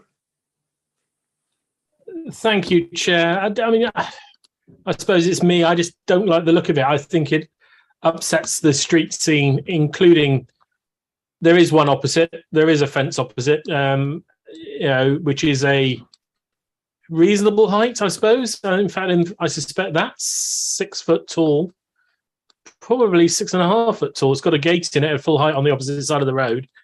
But this, of course, is on top of a blimmin' wall. And I get why. I have great sympathy with the resident. I really do. But it enough ugly and spoils the street scene. I'm trying to understand the sort of distance on the street or the height on the street of the fence and the wall, because is it 2.3 meters, Mr. Freeman, or am I reading it wrong and you're bringing it down to 1.7 in total? I'm just lost a tiny bit as to what we're talking about reducing from what height to what height, including the wall, if you could. So through you, Chair, the height is currently at its maximum 2.8 metres in total. And we're talking about reducing it to a maximum of 2.3 metres above the pavement level. But I would point out that it does step down. So there are sections that are lower than that. As has been said, I think any lower than that, and we wouldn't be maintaining a reasonable level of privacy to the garden. So we tried to strike the best balance we can in terms of the visual appearance and the need for privacy within the garden space. Yeah, I get it, but I just unfortunately have be in the bonnet about it when I had one in my ward where we refused and went to appeal, and the appeal was turned down as well. So it's a strange one. I think it ruins the street scene. I get the wanting of privacy, but that's the house it is, and etc. But thank you. Yeah, I don't think any of us would, really like to see this, but I think once the timber has weathered over time, the impact will lessen. Councillor Gazzard. You're on mute. You don't want to speak. Okay, over to Mr. Hunter to sum up. Do you want to speak on it, Steve? No, sorry. I've just said nothing new to add. Okay, thank you. Over to you then, Mr. Hunter, sum up. Thank you very much, Chair. So in summation, the motion is for approval in line with the officer recommendation, subject to the conditions as set out in the report of the condition. Members, when your name is called, I'd ask you to indicate whether you support the recommendation of approval, or if you're voting against the recommendation of approval, or if you could indicate if you wish to abstain from the vote. Thank you. Councillor Bloxham. Support approval. Councillor Brown. Support approval. Councillor Chamberlain. Support approval. Councillor Coleman. Support approval. Councillor De Sarum. Support approval. Councillor Gazzard. Support. Councillor Howe.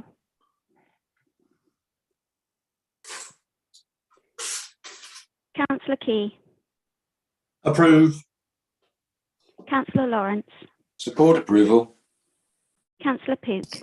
Support. Councillor Rylance. I support the recommendation. Councillor Skinner. Support approval. Councillor Ragg. Support approval. Thank you. That application is recommended for approval. Thank you, Wendy. Right, agenda item 13, application number 221091, full application, land at home farm, Nutwell, Limpston, pages 71 to 79. Like to welcome Mark Dyson, the agent, please. Welcome to the meeting, Mr. Dyson. You will have 3 minutes to speak after the presentation. Thank you. 2 applications left. Over to you, Mr. Freeman. Thank you, Chair. So this application is for the erection of a general purpose agricultural building to serve home farm at Nutwell.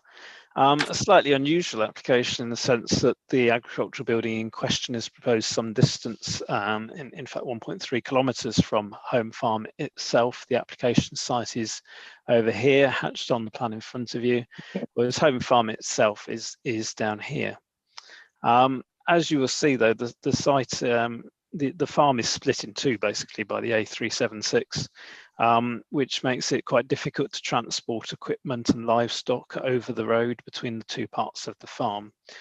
So this proposal is to have an agricultural building erected over this side of the A376 that negates the need for so many movements across the A376, makes the operation of the farm more efficient, and is better for animal welfare in terms of moving stock from one side to the other. It's understood that the enterprise comprises 100 head per year of beef store finishing enterprise, which obviously can easily be moved either side of the main road. So the aim is to keep cattle permanently on the eastern block of land and use the new modern building to house livestock in a building that's specifically designed for that purpose. So you'll see in terms of the landscape impact and in terms of the principle of siting buildings, as members will recall from the first application today, our usual approach would be to require that buildings are located close to existing agricultural buildings on the holding. Given the functional need for the building in this case, that's not possible, but it has been sited close to other agricultural buildings nearby, as you can see on this plan with the proposed building in here, which we believe helps to minimise its landscape impact. If we just go to the plans itself, you'll see the proposal is for an access track and surrounding hard surfaced apron around the building, which utilises an existing flat field. And it's a fairly standard agricultural building, much larger than the first application you had today. This is some 42 metres in length and I think 19 metres wide, 7.5 metres high, so much more substantial structure. And if I turn to the photographs, you'll see it's quite an open and flat site, so this will inevitably be seen in terms of the wider landscape, but it's not a protected landscape, and obviously agricultural buildings of this nature are quite common in the countryside, and as I say, it's located close to a group of buildings, albeit associated with a different farm, but we think that helps to minimise the impact and minimise the sort of pepper potting of agricultural buildings around the countryside, so that they're viewed within that context of those other existing buildings. So some concerns I think were raised by the ward member with regard to animal waste and drainage. The applicant's agent has tried to respond to those issues on page 74 in the agenda. There's a reference to the practices that will be used in terms of storage of litter and manure within the site, which is quite common practice in agricultural farms, and we think this is an appropriate arrangement. So we are satisfied as officers that those issues have been adequately addressed and should not cause any significant issues. So bearing all of those issues in mind, we feel the application is acceptable and the reasonable justification has been made for this building and all measures have been taken to try and minimise its impact, such that the recommendation is to approve subject to the conditions on pages 75 and 76 in the agenda. Thank you, Chair. Thank you, Ed. Right, over to you, Mr. Dyson. You have 3 minutes. Hello, Chair. Can you hear me? Yes, thank you. Hello, Chair and members. I'm Mark Dyson, planning consultant for the applicant Nigel Lee, and I would like to say a few words in support of this application. Firstly, from my statement, I've explained that Nutwell Farm Limited farm 360 owner-occupied land based at Home Farm Nutwell, Lympstone, and at Sandy Bay, Littleham, Exmouth. The land is mixed arable and grassland, and the enterprises include arable cropping, including maize, and beef store finishing. The land at Home Farm at Nutwell is divided into 2 blocks, which is separated by the A376, with the eastern 90 acres for agronomic reasons now mainly in grass. In order to utilise this land, which currently has no buildings, the need has arisen for this general purpose building in order to service the livestock enterprise comprising a 100 head per year beef stall finishing enterprise, which cannot easily be moved either side of the main road. The aim is to keep the cattle permanently on the eastern block of land and to use the new modern building when necessary to house livestock in a building specifically designed for the purpose, resulting in improved animal welfare and efficiency for this enterprise. In addition, the use of part of the building as a secure store for feed and fertilizer and machinery will enable this part of the farm to be more efficiently run. Also, part of the building may be used as a temporary grain store during harvest. The buildings already at home farm are not secure enough to store fertilizer and other valuable or hazardous consumables, and also none are suitable for temporary grain storage since none have enough roof height for tipping trailers. Also, the buildings at home farm have proved unsuitable in design and location for the livestock and storage uses required for this part of the holding. We have assessed the capacity required for a building on this site, and this matches closely the 760 square metre floor area of the proposal. We have also confirmed that no slurry or silage effluent will be generated because cattle will be straw bedded and silage will be in wrapped bales. In conclusion, officers agree that there is an agricultural need for the building at this site and that the visual impact is acceptable. Also, the proposal is well within the holding's 1,000 square metre floor area of permitted development allowance. I therefore respectfully request that you vote to support the application proposed for the applicant to be able to invest in the future of this well-established farming business. Thank you very much. Thank you, Mr. Dyson. Right, Councillor Skinner. Thank you, Chair and Madam Chair. And well, I'm going to support this application. And I suppose one of the things I was going to say was what would be happening to silage effluent, but that just got answered by the gentleman because he just said they were going to use rain bales. So I understand what that is. I know where the land is. It's in just there by Limpstone, I did towards Woodbury. I know the land very well in the past. There doesn't seem to be anything here, running a fairly big farm unit, running several cattle, putting the shed near where the cattle are on a particular block of land just makes absolute sense. So I don't think I have much more to add to that, just common sense really. And I'm going to move the recommendation. Thank you. Thank you. Is there a seconder? I'll second it. Richard Lawrence. Yes, thank you. You'd like to speak on it? Very briefly, I think in light of the problems in the Ukraine and everything else we've heard of, this is a proper farm enterprise with a proper view to supplying more sustainable homegrown food, and I just think it should be supported. Thank you. Thank you. Councillor Key, anything to add?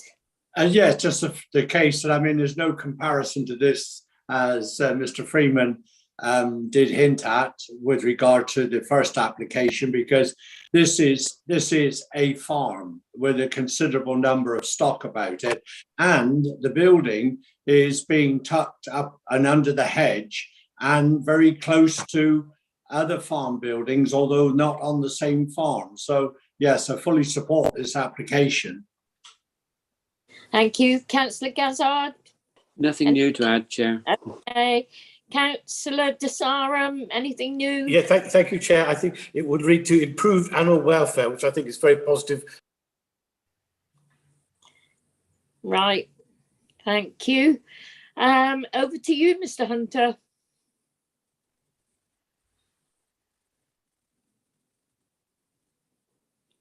Thank you, Chair. Sorry, my mute didn't want to unmute them for a moment. So we've got a motion for approval in line with the conditions as set out in the report.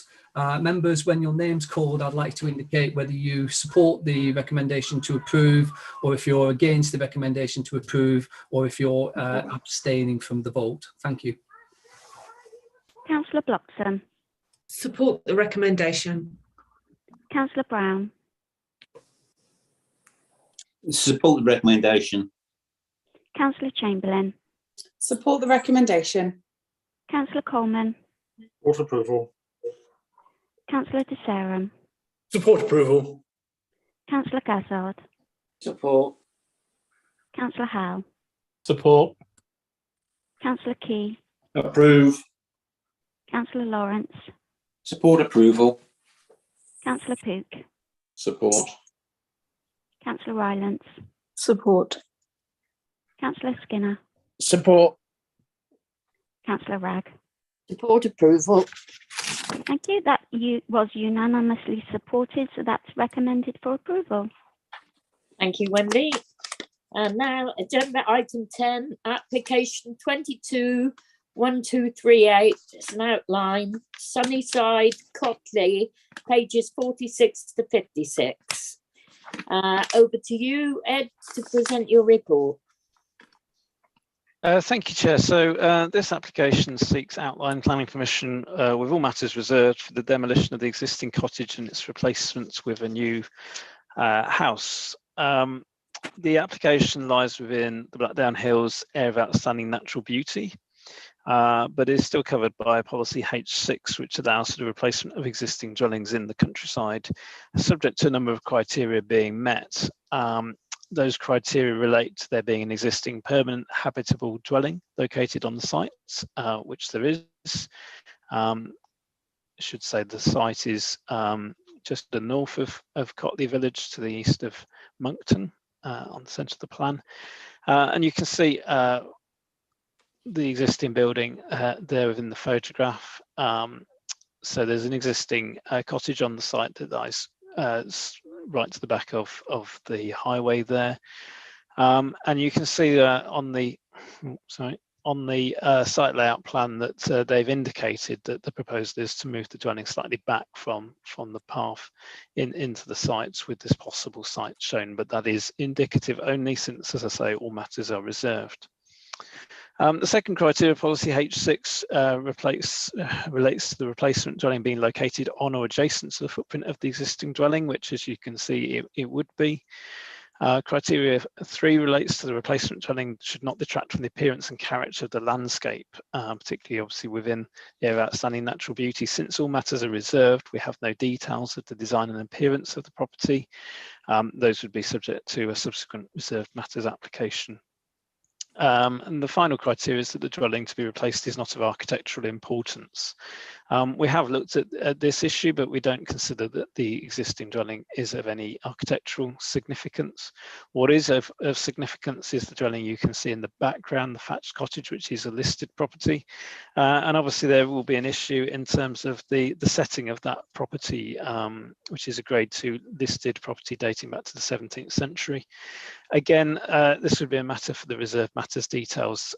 We feel in principle that replacing this dwelling would not harm the setting of the property in principle. It's going to come down to the design and appearance of the replacement dwelling, which would be to be considered at reserved matters stage. So really, in planning terms, this application we consider is relatively straightforward. It's a replacement dwelling in the countryside, the principle of which is supported by policy H6. All of the remaining issues really relate to the reserved matters, which would come forward in a later application. The reason the application is for 4 members today is because officer's recommendation is in conflict with the views of the ward member who has an objection to the demolition of the property. And cites it's an important part of the street scene of the village. However, as I say, in officer's opinion, it's not a heritage asset or worthy of protection as such. And so we do not believe under policy that we could object in principle to its demolition. Thank you, Chair. Thank you, Ed. Right, ward members, Councillor Brown. Thank you. Yeah, I think they need to put a lot of thought into this before they knock the house down and rebuild it, because the listed building that's just onto the right of it as you come down the road. You know, I think this one shouldn't be built, if it is knocked down and rebuilt, it shouldn't be exactly on the site or moved back from where it is. It should be at a 45-degree angle with landscaping to the front of it to try and hide the property. Otherwise, this will look totally out of place with a listed building and then a modern structure next to it, which you can see from the highway. So, built where it is, I think it's wrong. It should be hidden away if it is done. And, make sure it's in keeping with the AONB and with the listed building that's on the right-hand side of it. Thank you. Thank you. Councillor Key. Yes, I mean, it's very sad actually that this is going to be knocked down. It is, I know at the parish council meeting, that people come into the countryside, they buy these properties, and then they just want to knock them down and build something else, which is very, very sad. This cottage has been there for a very, very long time and is part of the street scene. But it seems as though with the recommendation of it that, it's going to happen. But as I say, I agree with Councillor Brown, exactly. I mean, that it is close to the road there and is going to be set back, but it's very sad that a cottage of this size is going to be knocked down and something rebuilt. And it should really have been rebuilt on the sound foundations, but of course, I mean, they've applied for it outlined to be moved in off the road a bit. So we'll just have to wait and see what the actual design comes up with when it comes about. Right. Thank you. Thank you. Councillor Lawrence. Thank you, Chair. Yeah, I agree with Councillor Key. I mean, it's very much down to what the design looks like. I mean, if they're going to set it back from the road, but then build maybe a modern thatched house, I think it's going to fit in very well. If they're going to build something that's sort of modern, it's not going to fit in with the rest of the village at all. But I'm prepared to propose that we go forward with this application on the basis that the design of the property comes back to the committee for approval. Thank you. Well, it will do because that'll come in under reserved matters. Is there a seconder, please? Yes, more than happy to second. Mike Howe. All right, Mike, you want to speak? Yes, thank you. It's one of those hard ones, and really there is no reason, there is no grounds, as Mr. Freeman has made out, for a refusal. So there is only one option, that's to approve it. I actually disagree with the proposer in what he's saying, because actually I think often a really modern building sits well against an ancient building, depending on the design. Having stayed in a number of hotels that were listed, and their modern extensions and things like that really do set the original building off. But as I say, let's just take it one step at a time. There are no reasons for refusal, so we have no choice at present. Thank you. Right, thank you. Councillor Pook, anything to add? Yeah, just to say, if they're rebuilding a building to modern building control, it'll be a much more energy efficient building. I know what it's like to live in old cottages, and you're now going to get the opportunity to build something which will be low carbon, low energy. So, and as I said, it's not particularly attractive as it is, nothing special in my mind. So I fully support it. Yeah, Councillor Desarum, anything to add? I think, as people have said, the key will be the next step. Not now, but obviously the key will be when it comes back to committee, will we be able to then support whatever proposals is put forward to us? Thank you, Chair. Thank you. Councillor Skinner, anything new? No, it's all been said. Thank you. I'll leave it there. Thank you. Councillor Rylance, anything to add? Nothing more, but the energy efficiency to my mind is very compelling as an argument. Okay, over to you, Mr. Hunter. Thank you, Chair. So members who have been asked this time to vote in line with officer recommendation to approve subject to the conditions set out in the report. As previously, when your name's called out, please indicate whether you support the recommendation to approve, or if you're against the recommendation to approve, or if you're abstaining from the vote. Thank you. Councillor Bloxham. Support approval. Councillor Brown. Abstain. Councillor Chamberlain. Support approval, thank you. Councillor Coleman. Support approval. Councillor De Sarum. Support approval. Councillor Gazzard. Support. Councillor Howe. Support. Councillor Key. Abstain. Councillor Lawrence. Support. Councillor Pook. Support. Councillor Rylance. Support. Councillor Skinner. Support. And Councillor Ragg. Support approval. Thank you. That application is recommended for approval.